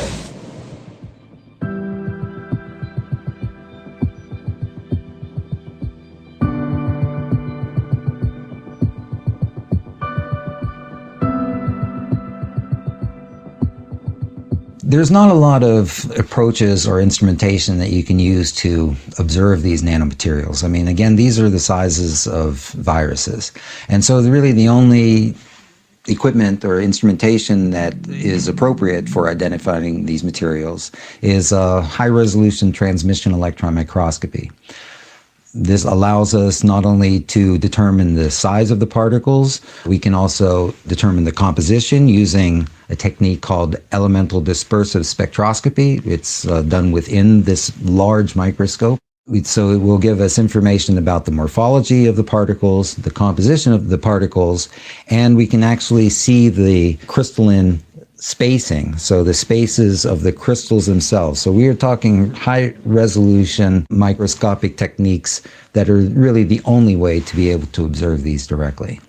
Morphology is important because the productions of these materials are really of a constrained size range, and we've seen this already in samples that we've analyzed from other sources. American Element produces lots of these nanomaterials, and you can actually purchase them online. The size distribution of these engineered particles are quite homogeneous. What we get? It's like there's aluminum.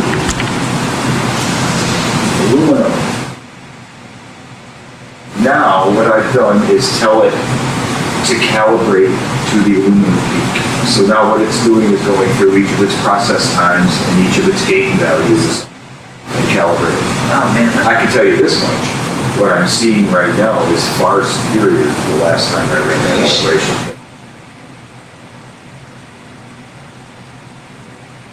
So you see you got 2 calciums, right? Yeah.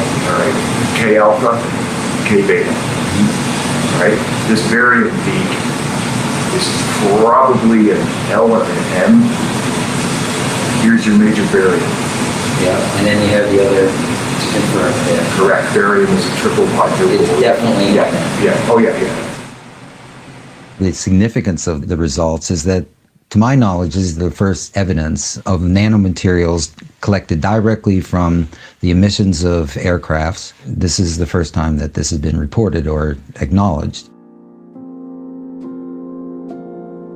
There is aluminum and there is aluminum. So the way the people are involved in the destruction of our beautiful planet, they get away with it is because the crust of the Earth consists of aluminum silicate.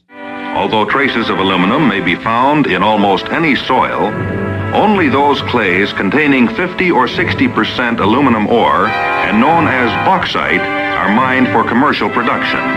And so their argument is always, well, we always had aluminum in the system and our body knows how to deal with it. Well, there is a difference between creating nanoparticles of aluminum which do not exist in nature, which is a highly aggressive material that is seeking to chemically react with other things. The chemical process reaches its climax in these huge tanks, where alumina is precipitated out of the ore in caustic solution.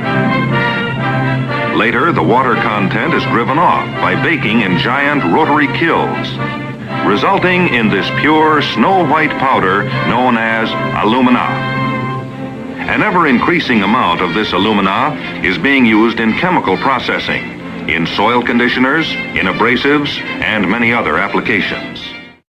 Aluminum particles are highly reflective and thus serve the stated agendas of the climate engineers, reducing direct sunlight. The nanoparticles of aluminum are also powerful desiccants, absorbing atmospheric moisture, reducing atmospheric relative humidity, derailing and disrupting the entire global hydrological cycle. Nanoparticulates of different materials are produced for lots of different reasons. In fact, they're in cosmetics, titanium oxide nanoparticles used for sunscreen, zinc oxide. So they're not a new invention. What has happened recently, and again, my knowledge is primarily the medical and health effects studies, is that we've learned to manipulate and create nanoparticles for specific design purposes. We have exploding amount of national laboratory facilities which are researching just the nanomaterials. And it's scary because every single one of them, first of all, is toxic to human body. And second, it absorbs the gigahertz range radiation. Every single nanoparticle absorbs gigahertz radiation. Nanoparticle has nothing to do with the original material where it stems from. So aluminum in nanoform, you can literally explode it. It can be ignited at much, much lower temperature. In this form, another unusual property of aluminum appears. Suspended in a paint vehicle, the powdered particles float to the surface and form a continuous layer of aluminum over the area being covered. This aluminum shield provides protection from weather and reflects light and heat almost as effectively as a solid sheet of aluminum. Aluminum is one of the two metals, iron and aluminum, that exist in a 3+ state. Each plus means lacking an electron. And so aluminum salts are the most electron deficient metal, and with that highly, highly reactive to the proteins inside our cells, which are loaded with electrons. And so aluminum makes very, very strong bonds with the proteins in our cell, which means a protein that has incorporated aluminum becomes a dysfunctional protein that no longer works. We have about 200,000 working proteins in the body. That's what creates your testosterone. That's what creates your insulin. Yeah, this all made by intracellular proteins. And those get contaminated with the aluminum and become highly dysfunctional. No creature has ever been found to utilize aluminum. There is no creature, no virus, no bacteria, no fungus, nothing that thrives on aluminum. It's deadly to all life on Earth. In national defense, as in many other fields, aluminum is everywhere. In the air, on the ground, and on the sea, versatile aluminum serves our fighting men. And this is the thing about the constituents used in geoengineering, is they are similar to items that are going in ground operations. So whether you're standing aircraft parts that contain strontium chromate, changing brake pads, working around barium, bending aluminum metals for different aircraft parts, this could all be explained as to their exposures. But the question is, those that don't work in those areas that are showing these symptoms, where's it coming from? I think in the next couple of hours, we'll see that actually open up a bit before the clouds start to return a bit. That's the high cloudiness we're being sprayed up from the north. There's more upstream, though, for us later on this afternoon into this evening. That we've been dealing a lot with some military activity in terms of chaff anyway, and that's something that I experienced for the first time yesterday. That was a whole lot of fun. And that's where the military just basically dumps some of the tiny particles of plastic or metal, mylar, into the atmosphere. And when you see this kind of a pattern like this, you can rest assured there's something going on. They're actually little bitty magnetic and little bitty strips of, whether it's aluminum. Then you see these bands of very distinct cloud cover moving into the region. That is not rain, that is not snow, believe it or not. Military aircraft flying through the region is dropping chaff. Small bits of aluminum, sometimes it's made of plastic or even metallicized paper products, but it's used as an anti-radar issue, and obviously they're up there practicing. Now, they won't confirm that, but I was in the Marine Corps for many years, and I'll tell you right now, that's what it is. So we conducted the analyses of these nanomaterials and conclusively confirmed that there were aluminum oxide, barium sulfate nanoparticles in the samples that we took on the East Coast on that second flight. For my mind, that would be sufficient, but I'm also was quite interested in, well, what's going on the West Coast? Are these similar types of results can be collected in various regions? I was really thankful to be part of a third sampling mission. We flew from near San Diego up to the Bay Area and back on one of these days where, again, there was clear evidence of patterned skies being induced by the emissions of aircrafts. In this sampling mission, there was a couple of different things. One is that we used a Learjet. It's a pressurized cabin, for one thing. We can get to higher altitudes. It's much quicker. And we used instrumentation that was appropriate for smaller particulates. We had instruments to monitor the air quality in real time. We had 2 particle meters on board, one that measured PM 2.5, so that would be relatively large particles that we're normally concerned about, these respirable particles that get into our lungs. But we also had on board a particle meter that went down to 20 nanometers. So that meter, combined with the larger particle meter, gave us a full assessment of materials ranging from 20 nanometers up to 2.5 microns. Our filters that we use were 0.1 micron, so that's 100 nanometer pore size. That would capture many more of the nanomaterials that were being released. What we're breathing in pressurized cabins is actually air from the outside. It's being taken in front of the engines. Some of the airstream goes into the engine to feed the combustion process, and then bleed air then off of that is taken directly from the outside, pressurized, and then is used to pressurize the cabin. And we could sample it right from the vents. So we had a sampling wand that we could hold up to the vent, and the sampling wand was sampling for the ultrafine particles. We sampled through one of these confluent layers, and as we passed through that layer, the larger particle meter basically read just ambient air within the cabin. With regard to the nanoparticle meter, there was clear evidence that there were smaller particles at significant numbers present within that layer. And that is significant. I mean, this is not only just the number of particles that we observed, but also that they were confined to that smaller size range. Above the layer, again, the air quality was quite good. Below the layer, air quality was quite good with regard to the smaller nanoparticle meters. But within that layer, there was clear evidence that there were smaller particles at significant numbers present within that layer.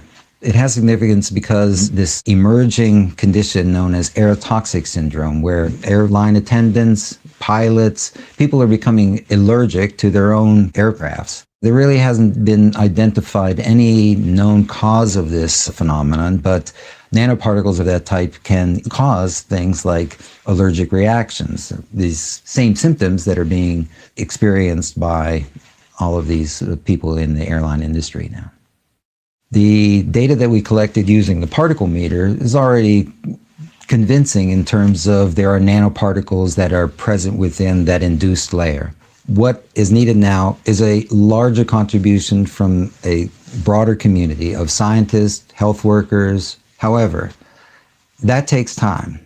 And in my opinion, we don't have that kind of time. These materials will reside in our children for their entire life, however long or short that might be. So we don't really have time to say, oh, more research is needed, although it is needed, but not at the same time as we continue to disperse these materials and affect our human population.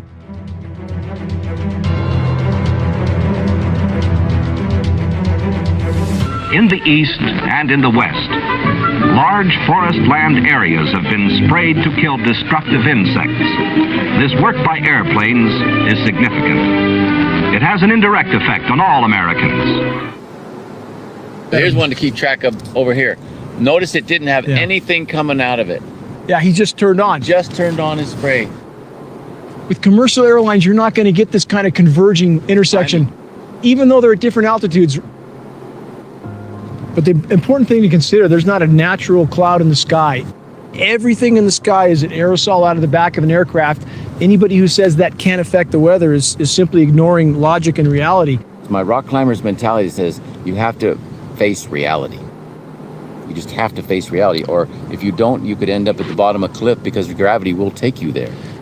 When I see El Capitan over there looming in the distance, and I think about the times, I feel what this place has given me is so much as a human being to experience life. You can't not care. You have to care about it. You can't not care. You can't not care. That is not human. That's a human who's been conditioned to no longer be a human being.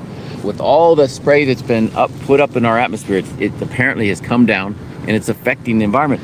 You see all the trees that are dead and in the process of dying right now, flashing out. And you can see the really brown ones that have just flashed out with the needle still on them. And it's progressing throughout the whole hillside. Even on the top slope, if you look to the back slope up there, I mean, they're flashing out everywhere. That's right. You don't have any kind of uniform green. You have just various colors of dead and dying. That's all you have. What a thought that we're standing here at this point in history dealing with this madness. Maybe 2 years from now, we won't even be able to stand here. It's been proven this is happening throughout this country and around the world. This is supposed to be Yosemite, a national treasure, World Heritage Site. You want to take a picture? What are you going to see? Climate engineering operations are saturating our atmosphere with light scattering particles that alters the light spectrum that reaches the surface of the planet. This in turn affects photosynthesis. The sunlight that is going through this layer piggybacks the frequency of those toxins. When you're exposed to the sun, when there is that gray halo between you and the sunlight burns and it feels very, very unpleasant, and you end up feeling miserable at the end of the day. Whereas when the sun goes through a clear blue sky, you may get a sunburn if you stay there too long, but it's a pleasant warmth that you're getting. We've been told that the ozone layer is recovering, but that's a blatant lie. That's a cover-up. We're being bombarded with very dangerous levels of UV radiation, not just UVA and UVB, but UVC, the last spectrum of UV radiation before X-ray.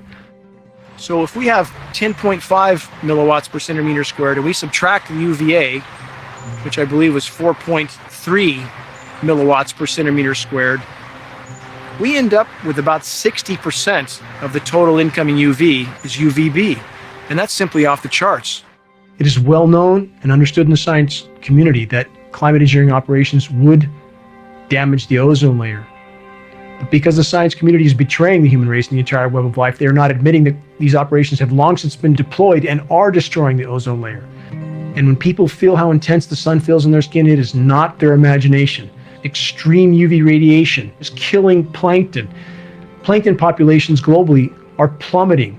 At this point in time, plankton is the single largest oxygen producer on the planet. No plankton, no people. Climate engineering from every conceivable direction is pounding the nails into our collective coffins.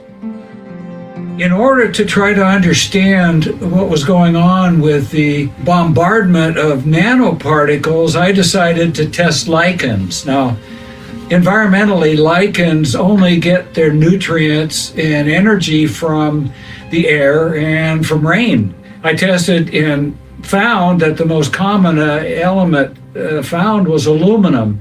There are a number of things that happen with aluminum saturation. Rather than acidic, it creates a basic formula in the soil which favors some plants and destroys others. In root systems, it can have a significant impact on their absorption and nutrient uptake. The pH of the rain is 10 times more alkaline than it used to. The pH of the soil is 10 times more alkaline than it used to. For acid soils, they've gone neutral. It hasn't gone much past neutral, but it's still 10 times more alkaline than it should be. The soil has been the most destructed entity on the planet. We know that the soil contains tens of thousands of different species of microbes, bacteria, fungi, helminths, viruses, that are absolutely essential for the soil to produce food that actually nurtures us. A lot of work has been done on tobacco and wheat and rye grasses, that germination of seeds in the presence of nanomaterials, of aluminum oxide, for instance, significantly stunts root growth and leads to a plant that has been compromised. Most of the oxygen that's being produced by our planet is produced by things like trees and algae and cyanobacteria. All of these life forms are negatively impacted by exposure to nanoparticles of aluminum oxide and other nanomaterials. You see smaller plants in front with the very discolored leaves. That's fungal infection. As the bioavailable metals are killing soil microbes, changing soil pHs, changing forest soil compositions, it has a horrific domino effect. Whole specimens, mature specimens of manzanita flash out stone dead black from fungal infection. In the geoengineering mix, these are nanoplastic particles that are spiked with aluminum, with titanium, with strontium. Basically, the oceans are covered with a sheet of plastic. The oceans can no longer evaporate the water that the atmosphere needs to keep the earth blue and green like it used to be. The algae in the ocean depend on a lot of sunlight in order to produce oxygen. And they can't do their job anymore because they're not getting the light they need. In the last 2 or 3 years, ever increasing articles about nanoplastics appearing in chicken, in fruit, in vegetables, and also in our human body. And some of that the evaporation cools the earth, which they're supposedly trying to stop. Like we were talking in chat there, vitamin D and things like that, the humans need, and they're blocking all that out, all the natural stuff. Every animal that we eat now is full of these nanoplastic particles. And these are certainly not animals that have swum in the ocean. These are land-based animals. They've never eaten a plastic bag, yet they're accumulating these nanoparticles. And the only possible source of that is the air that they breathe. At this late hour on our planet, when we most need alternative forms of energy, climate engineering is dramatically diminishing all three primary forms of alternative energy. Climate engineering is disrupting the hydrological cycle, i.e. the rain cycle, causing protracted droughts all over the world, which is dramatically reducing hydropower production. Climate engineering, by its very description, solar radiation management to block the sun, greatly diminishes solar power output all over the world. Climate engineering also reduces wind power because it reduces convection. Atmospheric layers of reflective particles reduce convection, which in turn reduces wind, which reduces evaporation, again decreasing potential power output for all other forms of energy.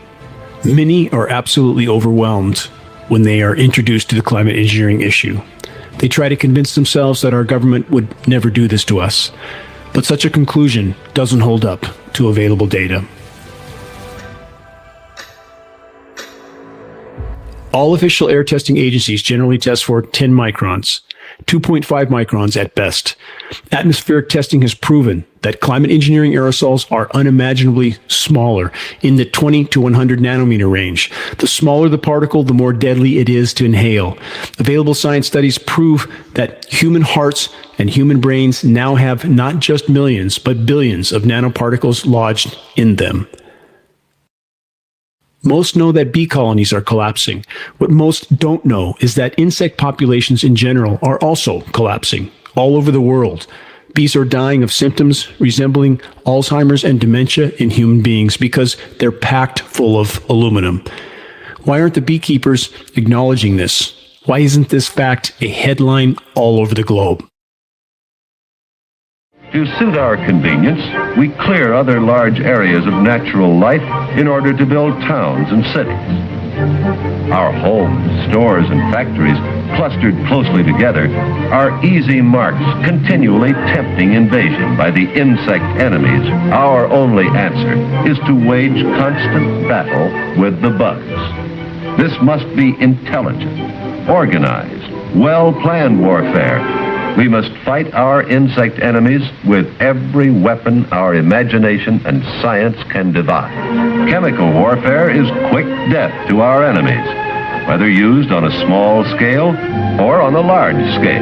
Vast areas can be treated in a short time, an outstanding advantage in our warfare against the insects. What's it like for an insect to be poisoned by a crop dusting aircraft? Don't we all know? Is there any difference whatsoever between crop dusting insects and the global climate engineering spray operations that have long since contaminated our entire planet and every breath we take? How can we avoid this? Answer, we can't. You can make very high quality, and do this in just a jet in a very simple way, make high quality alumina particles just by spraying aluminum vapor out, which oxidizes. The implementation decisions will be risk to risk decisions. The risk of doing it against the risk of not doing it. It's very good to have research on new applications of technology that are beneficial, but it should be balanced at the same time it's developed with the study of the adverse effects, if there are any.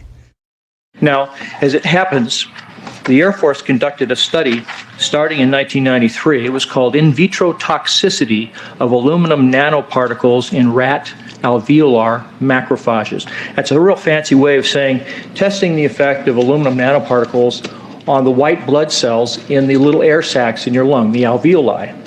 And what they found in this 8-year study was that these particles, when you're exposed to long enough, it suppresses the ability of your white blood cells to defend you from airborne infections coming into your lungs. And so essentially by breathing this material in, your immune system is dramatically suppressed. If we can't breathe, if we can't inhale without sucking up highly toxic, bioavailable, bioaccumulative particulates that lodge in our systems like a plaque, elements like aluminum, barium, strontium, elements that are highly toxic in and of themselves, but when combined, become exponentially more toxic. 70% of nanoparticles that are already within us are introduced to our systems through just respiration. So we breathe them into our nose, the ethmoidal sinuses then collect them, they can migrate to our frontal lobe through the olfactory nerve, and there they can generate reactive oxygen species and cause brain damages of different type. Everything we know at present suggests that generation of reactive oxygen species is the cause of aging, cause of almost every disease that we know. Certainly dementia, but other diseases as well. A lot of the nanoparticles, not all of them, but a lot of them have metal ions. Metal ions are potent generators of reactive oxygen species. When you have nanoparticles in the body, they are small enough so they go everywhere. There is no barrier to them in any part of the body. They cross the blood-brain barrier, they cross cell membranes. They're even more reactive or can be more damaging than virus particles. We have natural defenses against viruses. We have no natural defenses against nanomaterials. And again, they never leave our system. They don't die. They're not cleared. We don't produce antibodies against them. So we are exposing humanity to a class of materials that will continue to damage biological tissue for the lifetime of that organism. The Japanese developed a blood washing method called apheresis that was used for reducing cholesterol and fats from the blood. And then a brilliant German toxicologist came along and modified this procedure where he could not only wash out the blood, but also the plasma from the connective tissue, which is a much deeper look into the system. The entire blood volume and plasma volume is put through a filter system several times and filters out anything that's toxic. And with this method, it's the first time you can actually measure body burden, or how much is in the entire body. And as it turns out, nanonized aluminum is by a factor of roughly 100 times, 94 to 120 times more prevalent. Do you think they could use that method to get rid of the spike proteins in our system? Or not? What he's talking about, that filter that they've designed to get it out of our blood. It would be a big procedure, but I mean, it's worth it to live, and a lot of people could use it. They could mass produce some machines to do it, and that too. And to get some of this other stuff out of us, the aluminums and all that. Than any other toxin, nanonized aluminum. And we know that we absorb aluminum very poorly by eating it. That cannot be the possible route how we get toxic. The only way that we can get these high levels of aluminum is through inhalation or through injection. This was a big wake-up call. To let the evolvement of a program impact my grandchildren, even my children, not necessarily the immediate years for myself, is a very personal concern, to know how it will flow down through the elements of the family. I often find that those who question actions of the government often don't want to get involved until it directly affects them. If you look up into the sky, this is directly affecting you. If you have a family, your children, your wife, your husband, your extended family members, your animals, this is directly affecting all of us. How can so many claim that governments and militaries around the world would not spray chemical and biological agents on populations when there are literally hundreds of historically documented cases of such operations occurring in recent decades? Many biological warfare experiments were officially used to test the range and dispersal patterns of aerosol, particulates, and biological agents. In the United States alone, by 1977, 239 open-air biological tests had been conducted over unknowing U.S. populations. Tests were conducted throughout the 20th century, many of which took place concurrently with the covert ramp-up of climate engineering operations. We are expected to believe that this experimentation was benign and not connected to the climate engineering operations, just as is the case with the ever-increasing exposure to microwave transmissions all over the world. Many of what we are told are only cellular communication towers have power supply inputs that are 10 times larger than what is needed for communications purposes. The compounding synergistic toxicity of these operations is accumulating inside all of us. What makes us sensitive to Wi-Fi and to the electromagnetic radiation in general is the metals in our body. And we Do they think all that spraying in the aluminum and the cell towers and all the other stuff like that they're doing has something to do with trying to take us out and shorten our lives? They don't want us living that long. I know that. They see us as useless eaters, all those ones in control. never used to have aluminum in our mitochondria. The aluminum in our mitochondria makes the inside of the mitochondria resonant with Wi-Fi, and they start heating up, and it starts destroying the mitochondrial DNA at a very, very rapid rate. And so it's really the synergy of the metals dispersed in our body and the Wi-Fi making our body a resonant antenna with the Wi-Fi environment. And of course, you know, we're going now from 3 or 4G to 5G with the ever increasing amplitude of energy that's delivered into our systems. This is one of those life or death choices. But we're not just talking about my life or your life. we're talking about something that is killing the fundamental living system on the planet. We are bathed now in a soup that is comprised of nanoized aluminum. Glyphosate forms 6 different salts with aluminum and works as a carrier to carry the aluminum deep into our brains. And the only other missing thing there was to open the cell walls, open the blood-brain barrier, is the ever-increasing exposure to radio waves. Half of the people listening to this talk will die with or of dementia. And the main cause of dementia is the nanoized aluminum particles. There's somebody behind the scene orchestrating that with the perfect understanding of the human condition and of toxicology, and brought the 3 things together that will, in a very, very rapid period of time, we're talking 6-7 years from here on, cause major destruction of the human nervous system that could be stopped at a switch. We could have a clean world tomorrow.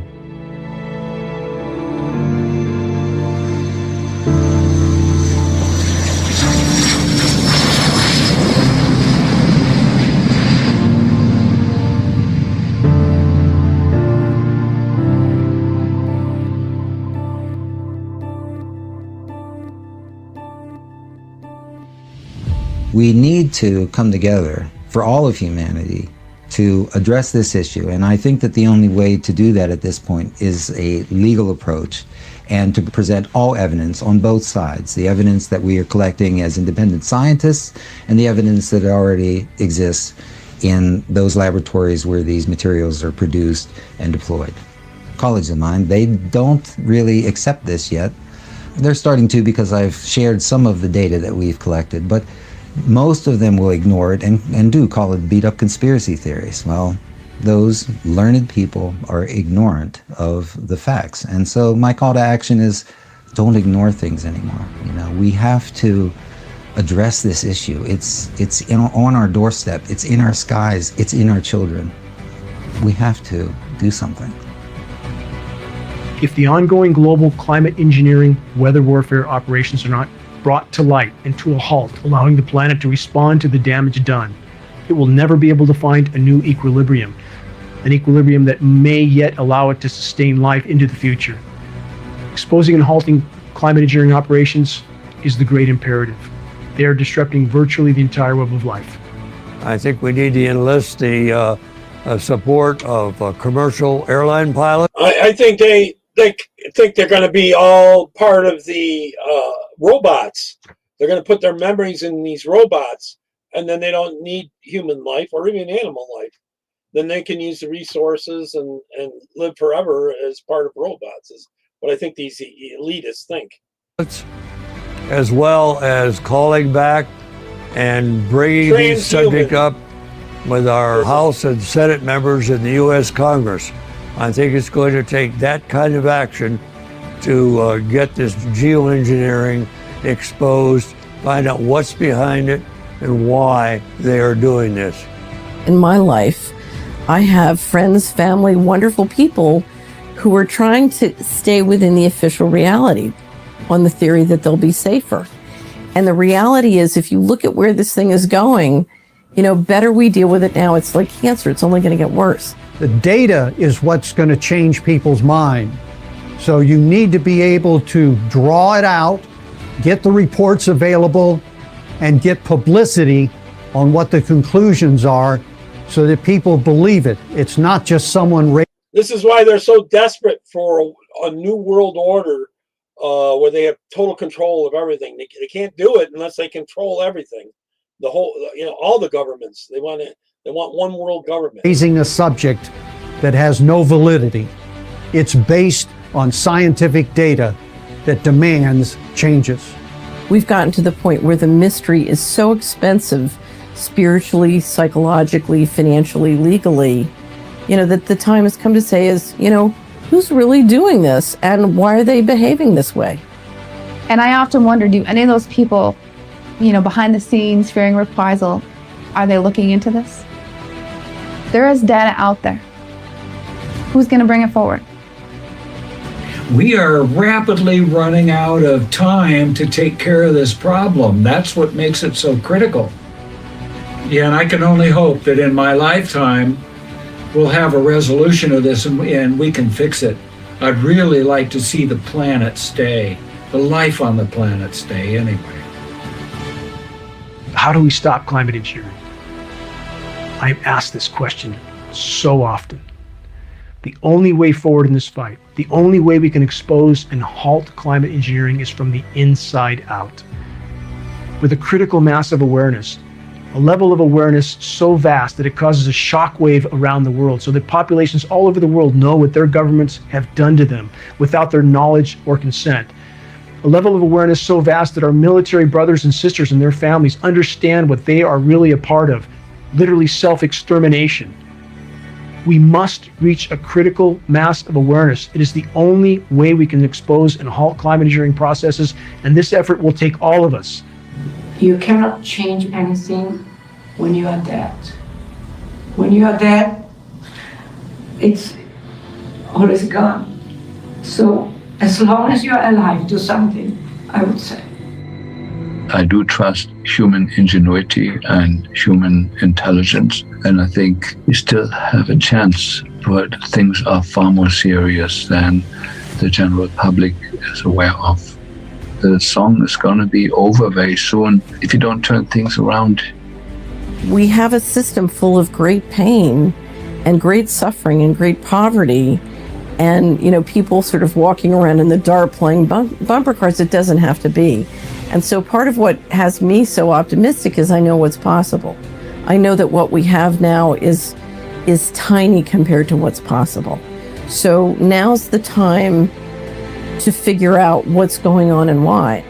Now, our only chance is to stop interfering with Earth's life support systems, to expose and halt climate engineering once and for all, allow the planet to respond to the damage done to it on its own. Climate engineering is not a cure. Climate engineering is a curse, even worse than the disease it claims to treat. Time is not on our side. The sand in the hourglass is running out at blinding speed. Please, make your voice heard. Make every day count.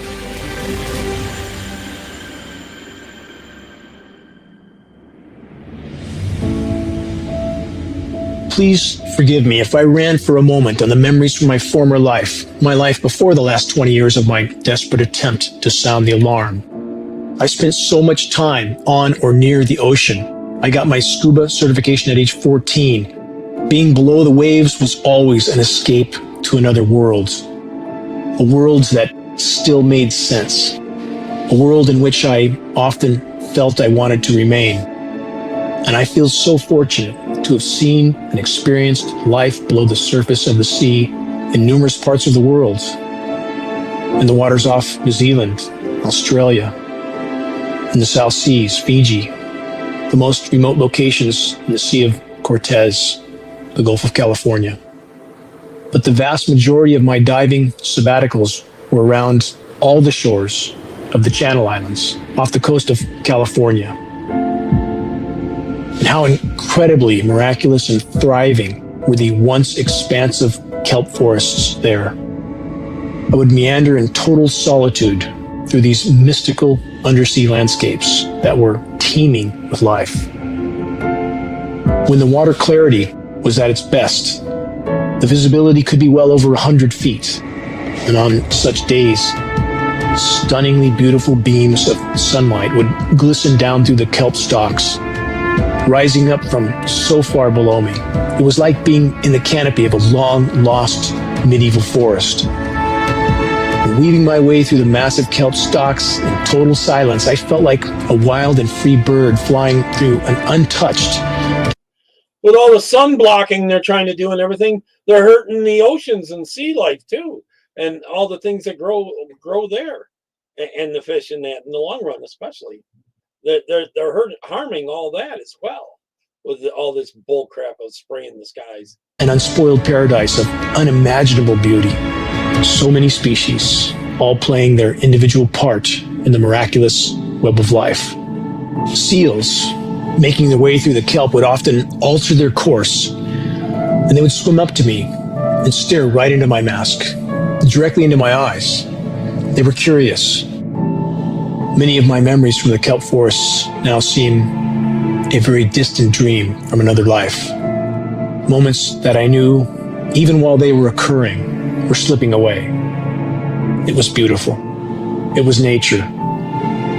A part of the living ocean. A part of the web of life on which our lives depend. I had to leave that life.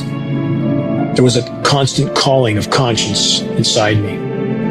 I felt there was much I had to do, that there was a long journey before me, yet to be traveled. The deepest and most untraveled wilderness has always been my sanctuary, and when I trek there alone and in solitude, I feel most connected to the whole. I marvel at the complexity and the miraculousness of life, the countless forms of it. I try to contemplate the endless and seemingly impossible factors that were necessary for life to exist and flourish on this spinning ball of rock in the harsh and hostile environment of space. A ball of rock with its own magnetic shield, with its own moon that stabilizes its orbit, that orbits a life-giving star at just the right distance, with miraculous atmospheric layers that, for unimaginably long spans of time, have facilitated countless forms of life. How wondrous it all is, each part. A dragonfly, a tree, a bird, a whale, the sunrise, millions of tons of water magically floating through the sky in the form of spellbindingly beautiful clouds, bringing life-giving rain. When I witness the destruction of this miraculous web of life, I can only think of returning to the front line of the battle to sound the alarm. Reaching a critical mass of awareness in the population is the only way forward in this fight. The challenges we face are immense. The odds are against us. But as the proverb goes, it's not over till it's over. Any one of us could be the final pebble that triggers the landslide of awakening.